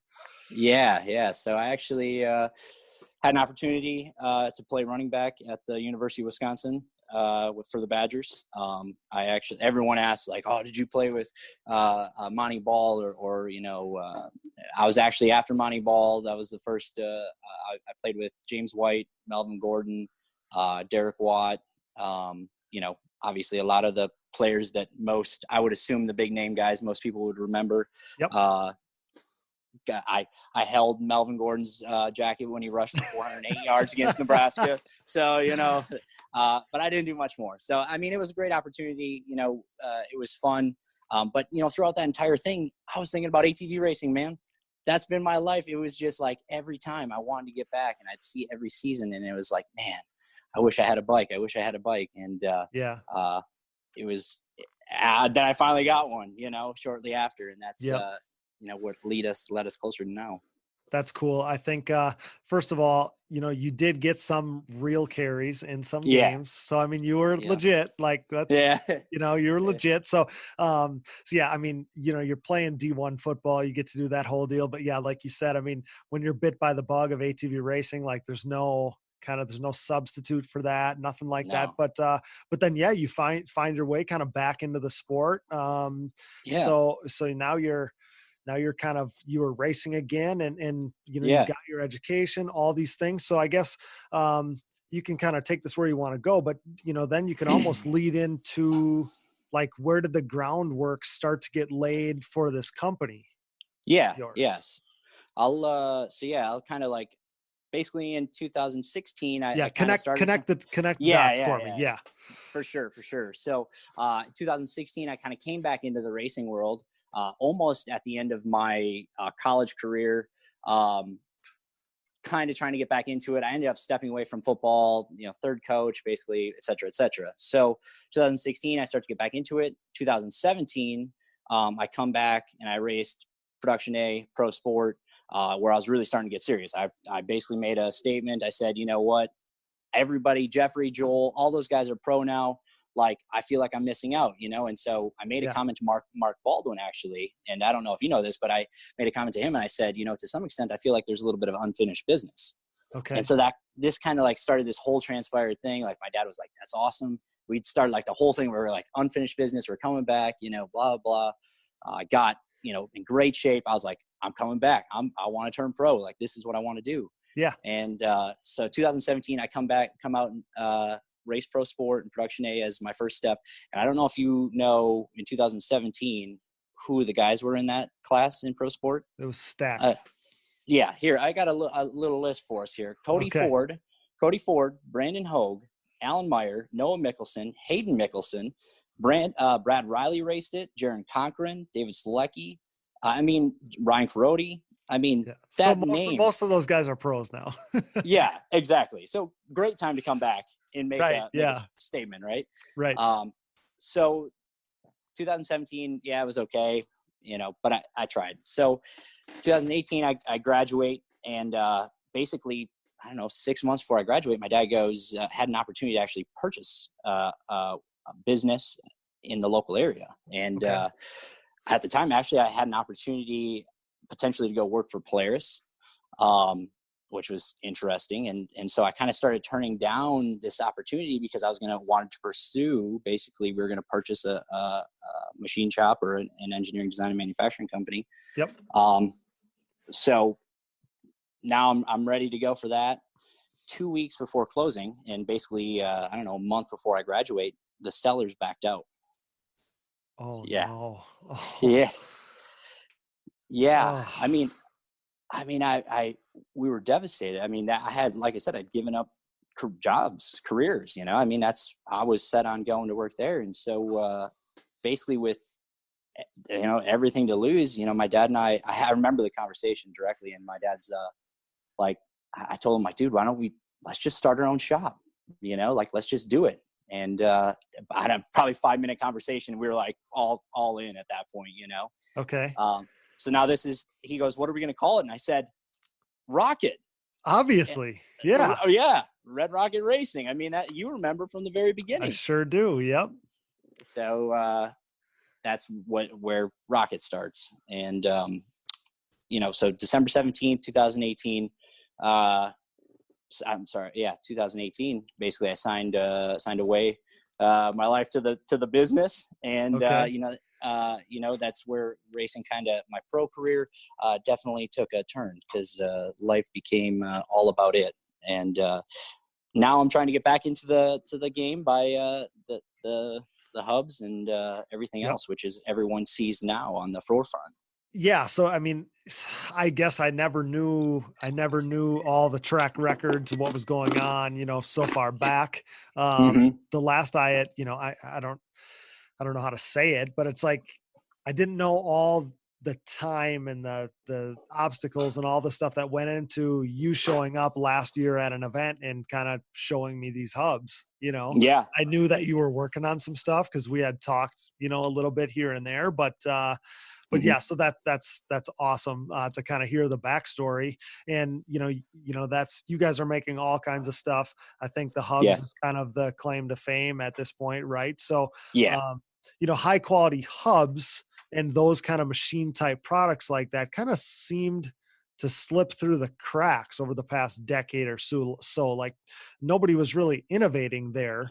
And now, you know, so you kind of have been able to fill that void, and you're flourishing, kind of offering us riders top level stuff. So, you know, kind of talk about that, because is that like the hub part? Is that what you knew you wanted to work on? I mean, obviously you have an engineering background, all these things, but, you know, like I said, I mean, back in the day, people would remember some of that stuff that we used to use as far as, you know, hubs go, those brands that we were using back then. And then, like I said, over the past decade or so, it was kind of crickets in that category. Yeah. Yeah. Now, and you mentioned it. I mean, it kind of was something that I always wanted to do, because prior to that, when I was building a bike back in 2015, 16, I'd actually talked to Matt Rowe, Sam Rowe's dad. And basically he said, yeah, we can't get hubs. You got to order like 3 of them at a time, you know, et cetera, et cetera. And I was like, man, that sucks. And then I went down to Alabama that year, and I blew out my front bearings. I didn't know you had to run 2 double row bearings. Nobody told me, I guess, and Mark Baldwin told me. Okay. And so from really that point forward, I was like, I want to design something better. And that's when I had the opportunity at Rocket. We had some success early, obviously not doing ATV stuff. Yep. And then that was when it started. That was when it was time to do that stuff. So yeah, I mean, I kind of got asked this question yesterday. I guess we can lead right into that now, but I told a gentleman to tune in to our show here because you would answer this question for us. But I guess talk about what sets you apart from the competition that there is, kind of in your market. Why Rocket? Because somebody was asking me just yesterday why they should use Rocket hubs versus some of the other stuff that's out there. Absolutely. So there's a couple things that we do different than most hubs. First off, we use a 5mm larger bearing on the backside, I guess, so the inner side of the spindle, which the dynamic load capacity of a 5mm larger bearing is much Huge. higher. Yeah. Then the next thing, the biggest difference is most guys are running 2 bearings pressed together on the outside, which engineering wise is that's wrong. I mean, like they're rubbing up against each other. It's like, that's just wrong. They make a bearing that has dual rows. So basically what we did was just put a dual row bearing in there, which has double the dynamic load capacity of any double row setup hub on the market. So, sure. So for longevity and function, I mean, you're substantially more efficient and, head and shoulders over some of the other stuff that's out there is what you're saying. Absolutely. And then really from there, it was, we're on generation 4 of our hubs. Really what generation 1 versus 4 means is we just keep getting lighter, keep, innovating and stuff like that. And so now we're the lightest, I would say, as well too. That's huge. I can't imagine what it feels like to you, at least in the racing side of things, how far you've come in the last year. Yeah. I say, okay, I should tell you some truth here a little bit. I say I should say on the website, and I tell people it's generation 4, but it's like probably generation 436, because I'm not kidding, man. Every day I come up with something new, or I see something a little bit different, and I'm always trying to make it better. And, some people might say, well, it's just hubs or something like that, but it's just the pride, and that goes across to all of our products really. And, just trying to be better and develop, because I was on the other side of the fence, with you. I mean, it's like you want to have the best stuff and you want to give it to your riders, Absolutely. I mean, that's what kind of, I don't know if I said it yet, but when I was prepping for my interview with you, that's what I kind of wanted to say is somebody like you who is a rider, but is also an engineer on the engineering side. You're literally just trying to make the riding experience better. And from experience, I mean, like you're using your background and what you like to do, what your first love is to literally make the ride better. Absolutely. And I think, that's the biggest thing that I had a conversation with Travis Moore, Logan Stanfield's mechanic with 969. Yep. We had a conversation the other day and we were talking about developing new products and stuff like that. And it's like, he's like, oh, I knew you'd listen and, and things like that. And it's like, I take all of that to heart. So if there's any company out there, like, I'm going to do whatever it is possible to deliver the best product to everyone, all the time, and so we've done that and we've tried, we've done everything we can. And I think that's what's sparked a lot of attention and obviously got us to where we're at come Daytona. I mean, really. That's awesome. I think, we talked about this as we were getting together, but kind of fill people in on, the progression that's, happened from last season to this season, as far as, kind of talking about that AMA ATV Pro Class there and your riders. Yeah. So last year, like you said, we showed up at Ironman. I had a set of hubs. They looked sweet in the case. And I gave them to Ronnie Higgerson, and Ronnie was going to test them. And basically everyone thought they were cool, loved the looks of them. crickets after that. I thought basically I was going to launch these bad boys and they were going to take off into space, you know? Yep. Nothing. Well, I ended up actually getting reached out to from Jim Hardy at Phoenix, which kind of sparked all of this a little bit. Okay. And then once Joel kind of found out that it was me behind it, obviously from our history and stuff, he's like, all right, I'll give it a shot. I'll give it a try. He helped develop a lot into what we have now today. Okay. Joel led to Jeffrey obviously being on the team and racing with him. And it's kind of now at Daytona, we had Brandon Hogue, Brogan Geyer, Joel Hetrick, Chad Weenan, Troy Hill, Alan Meyer, Logan Stanfield, Noah and Hayden Mickelson, Jeffrey Rastrelli, Troy Hill, and Nick Janus on our hubs. So literally going from Ironman the year before to 12 riders lining up on Daytona, dude, I was shaking in my boots when that gate was dropped. Because it's like, I felt the pressure too. It's like, I know what we delivered was the best possible product, but it's like, I got that excitement. I got that adrenaline that I didn't have before. Yeah. You know, that's pretty cool too. Now that you've kind of told the story of, of you coming up through the youth ranks, then you step away, you come back, you're going to go pro, and then some other stuff happens. You find yourself in this business, and it's like, you kind of did make it to pro. Like you're a pro in what you're doing. But think about that. You have like 3/4 of the pro class running your stuff. Like you're having your own influence on the sport. Maybe you're not on the starting gate in the pro class, but you are having a serious impact on the sport and, the pro class, the top level of the sport. Yeah. And I think I got to be behind Jeffrey and Joel for many years, and now I get to be behind him again, That's awesome. That's awesome. Yeah. It's been an absolutely pleasure, to do it. And, but it's definitely stressful because again, just, I want to deliver the best. And, every day, I want to make sure that, nothing happens and that we continue to do what we've done thus far, Absolutely. And obviously, you kind of being able to be the face and the voice of this thing.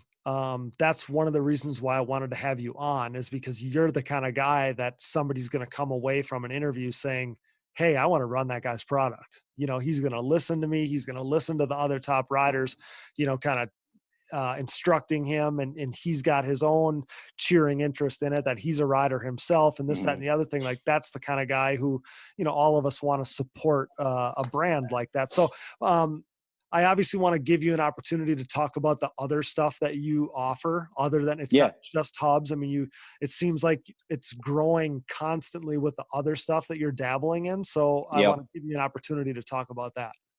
Yeah. So we also do one of the biggest, newest releases that we did this year was the LTR spindles.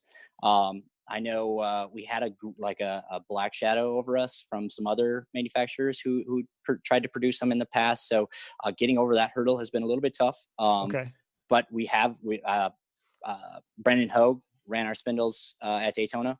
Obviously that's the first step in it. We do the oil covers for the Yamaha, throttle covers, the little trinket stuff. You have some rear end stuff, like a brake plate right in the back end. Yeah. One of the things we did was the brake caliper, or the rear brake caliper mount. We added a stainless insert into it. So one of the things that I had when I was racing is like they would always wallow out, and like you would have like this slop, so you'd hit the brake and they wouldn't hit. And I was like, man, this is just such a simple design. Maybe like, am I just like missing something here? Like, why hasn't anyone done this? And that was a big jump. That was pretty cool, actually. I really think that one's something that nobody really focuses on, that is actually a huge gain. Well, so when I saw the pictures of it, and that's why I needed to bring it up now, was because I ran into the same problem over and over and over again, wallowing out these plates. And I mean, maybe it was one of those things that just everybody looked over, but I mean, you have your engineering background, you see it like, hey, this is not that hard of a fix. So you put, kind of your background and your experience in wallowing these things out on the TRX, and, you offer a bigger, better plate for us as riders. And again, like that's the stuff, like all these little things just to make your experience better, have it not be a problem down the road. You know, that's a really exciting thing for me. Obviously, you know, you and I have been around this our whole lives, and it's kind of changed over time where we're both riders. Like we still love and enjoy riding, but it's also changed to like, I like the mechanical side of it. Obviously you do too, you're an engineer. Yeah. But so that's kind of cool, like to see that mount there. I mean, I got excited about it. So I wanted you to be able to talk about that, because there's tons of TRX guys right now are saying, wait, they make one of those? Because I run into the same problem. Yeah. And I think you know, I don't want to be, our stuff isn't disposable. I want you to buy our stuff and run it for the next 10 years. I don't want you to buy it, you know, like that's really what it is, because I've been in everyone's position where it's like you're buying stuff over and over and it breaks. And it's just like, man, I can't afford this. You know, like, don't get me wrong. Our stuff, like, you know, sometimes it's not always the same price as our competitors, but that's because we're different. We're making it better. I don't want you to buy it every year, man. So anybody that has bought your stuff or has got your stuff, the way it's presented in the case that it comes in alone kind of shows you what you're getting, you know, like just the case, and it's padded. Like you think when you delivered them to me, it was like I was getting delivered something from NASA. Like that's how it felt, you know? So anybody that's had your stuff or seen your stuff or seen the delivery, and you can tell the quality of stuff that it is. So just like anything else, you're no different. You're getting what you pay for, you know, whatever the price point is. You're not going to have to buy it again, you know, in some short duration. Like, just like you said it better than I ever could, is, you know, you're like trying to build something for the long haul, and Absolutely. And hopefully that it's sustainable for people. So you had mentioned to me kind of before we started the interview or whatever, but you had mentioned to me that you got some new stuff in the works. So what can you tell us about some of the new stuff that you have going on behind the scenes? Yeah. So one of the things that from the very beginning, actually, like literally as soon as someone finds out that you're a quad guy that makes quad parts, Okay. TR, like 250R guys come out of the woodwork. Okay. Yes. Like, can you make X? Can you make Y? And yes, we can, but I'm not going to make one for your, you know, crazy, you know, build. But so one of the things that kept coming up though was the ProTrack spindle. Okay. And everyone who's listening to this podcast, I'm going to open up a can of worms for myself that I don't know. We have made a ProTrack spindle. Okay. We have one complete. Everyone keeps asking me when I'm going to release them, and et cetera, et cetera. Well, the thing is nobody's like pushed me hard enough or bought one, whatever. Well, okay. So now fast forward a little bit. I started talking to Mike Walsh here recently, and he knows that I produced one of the ProTrack spindles, and both of us agree that there are some. Okay, I know Lagger in the 250R guys world is the holy grail. No offense, Lagger is still awesome. Yep. There's a few little aspects that him and I like discussed that we kind of think that we could make some adjustments to, that I don't want to say make it better, but make it more modern and also more, you know, acceptable for people to get at a better price point. So I kind of want to leave it at that to some extent, but him and I got some stuff going on a little bit right now. I'm hoping we're going to do some testing that might bring a whole new front end. And him and I want to offer a package deal, basically. I won't tell you the changes we're going to make, but I think they're going to be hot, man. So okay. Well, that's really cool. You definitely, like you said, you definitely know some people are grinning ear to ear now hearing about the 250R stuff. And the cool thing is, you know, there's certain people that might think like, hey, what is this, you know, this younger guy, you know, what kind of cheering interest does he have in the 250R? But, you know, that's kind of where your family background is. It's, you know, it's ATV racing. It's like mine. It's as far back as it goes. Like, so 250R stuff is in your blood too, you know. I'd give like literally my left leg to have a Lagger narrow frame. I mean, 250R. So like literally anyone like Lagger. Oh yeah. It's up there for sure. But, Yeah, and you can see on our Instagram, I'm rebuilding my dad's R right now. This past year, that's kind of what I was hinting at. Yeah. Yeah, dude.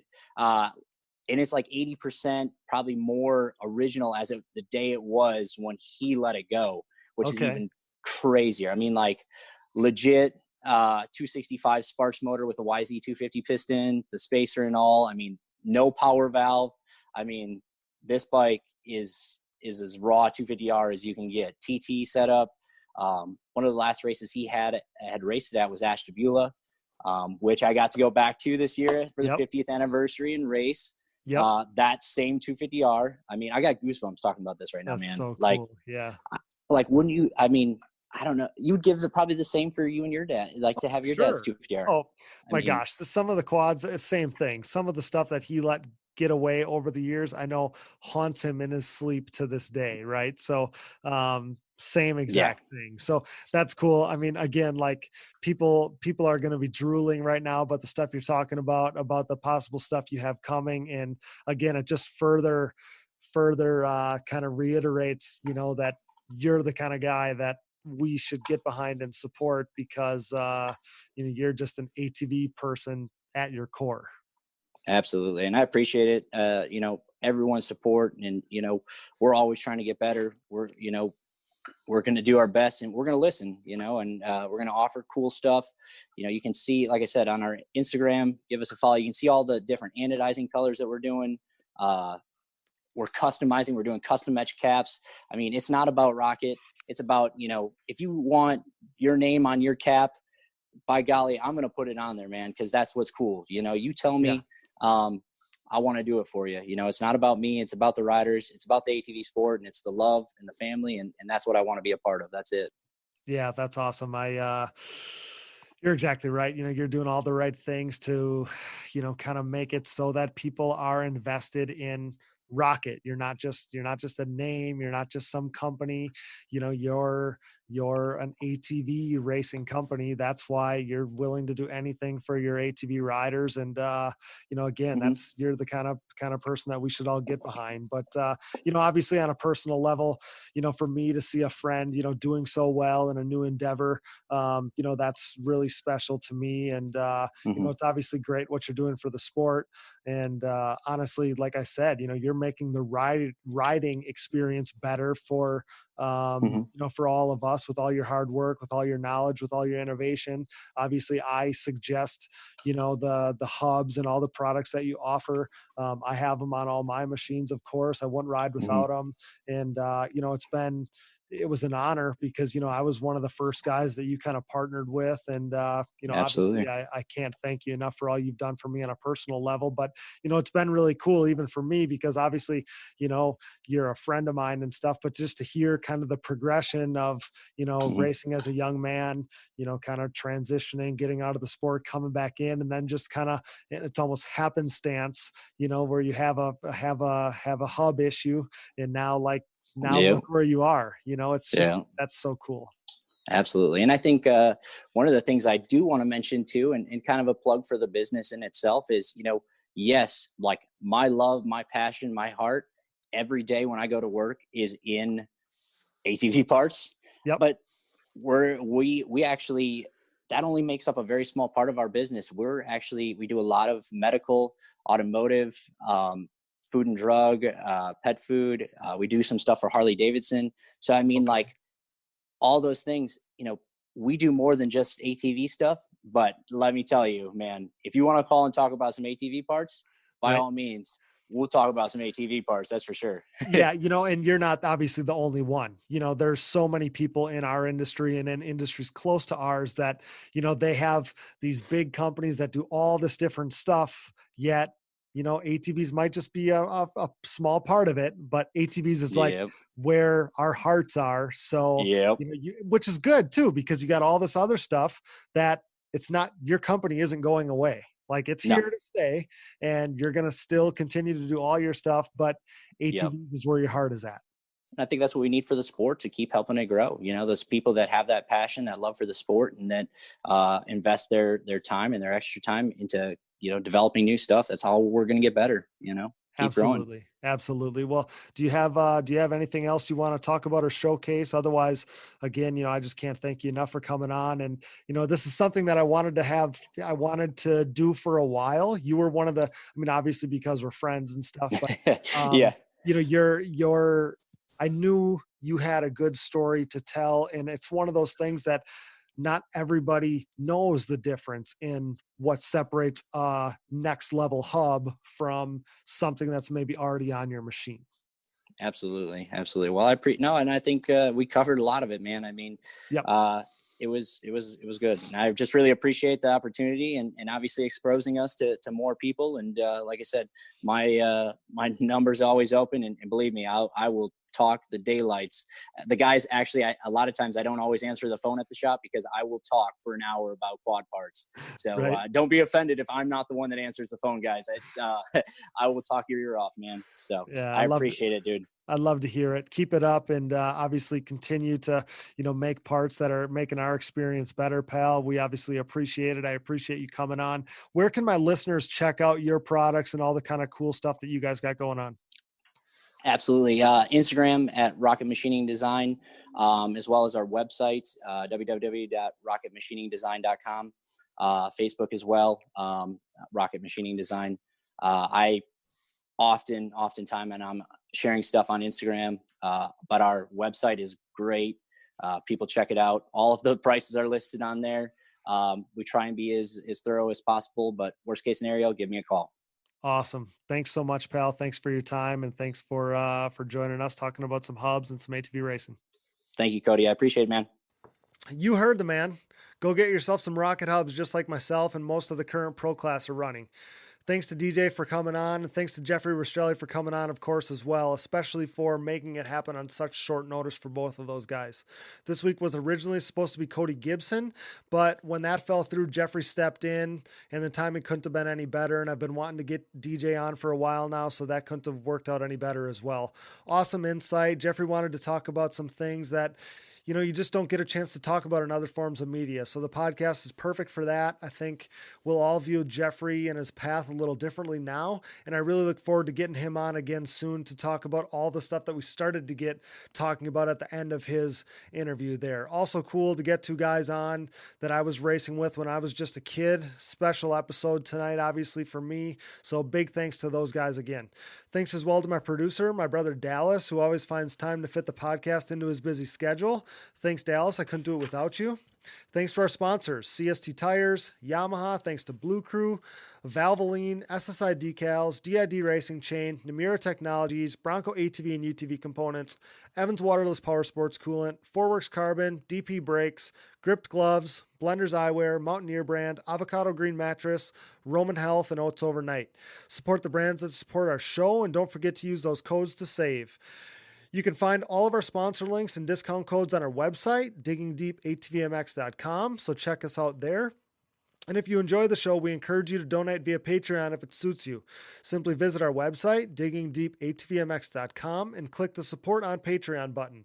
This contribution will help prompt continued growth and improvement on the show, and perks will be available to those who contribute, including hearing your name on the show.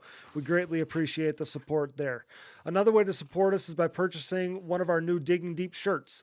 Available now in all sizes, purchase on our website, or you can message us on social media. They're only $25, and all proceeds will go directly towards constant growth and improvement of the show. So thanks to all of the support there. Our shirts have been selling like crazy, and we greatly appreciate it. And don't forget about your way to be a part of the show via our voicemail line. Do you have questions, topic suggestions, business inquiries, or something you want to get off your chest? Call us and leave us a voicemail anytime at 920-569-3519. That's 920-569-3519. Thanks for that, and we look forward to talking to you guys.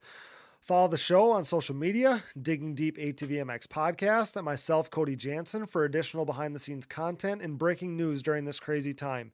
But for now, stay safe, stay healthy, and keep that support coming while we keep the fire content coming as well. We're about to eclipse 1 million downloads, and that milestone is all thanks to you. We'll keep providing content for your possible newfound downtime as high quality listening materials more in demand than ever before. You know I love the screenshots showing that you're listening, so keep sending those in and I promise to keep sharing them. Again, subscribe to the show, give us a rating, tell your friends, share our posts, wear our shirts. It all helps spread word about us while growing the sport that we love. And remember, the show is available to anyone and everyone at diggingdeepatvmx.com, where you can also find our previous episodes, sponsor links, discount codes, shirts, and more all in one place. You can also find us on Apple Podcasts, Google Podcasts, Spotify, and more. Basically, wherever you find podcasts, you'll find the Digging Deep ATVMX podcast. And as I mentioned last week, but I'll say it again in case you missed it, just an FYI, 60% of our listeners listen via Apple Podcasts, and that's how I consume all of my favorite podcasts. Super enjoyable and probably the easiest way to listen if you're an Apple user. So just thought I'd mention that for if you're not a seasoned podcast listener. I seem to get a lot of messages asking for my suggestions there. With that, for Jeffrey Rastrelli, DJ Spurling, Dallas Janssen, and I'm your host, Cody Janssen. Thanks for listening to the #1 podcast in ATV racing, 880,000 downloads and counting. Until next time, thanks for joining us in Digging Deep with the Stars of ATV Motocross.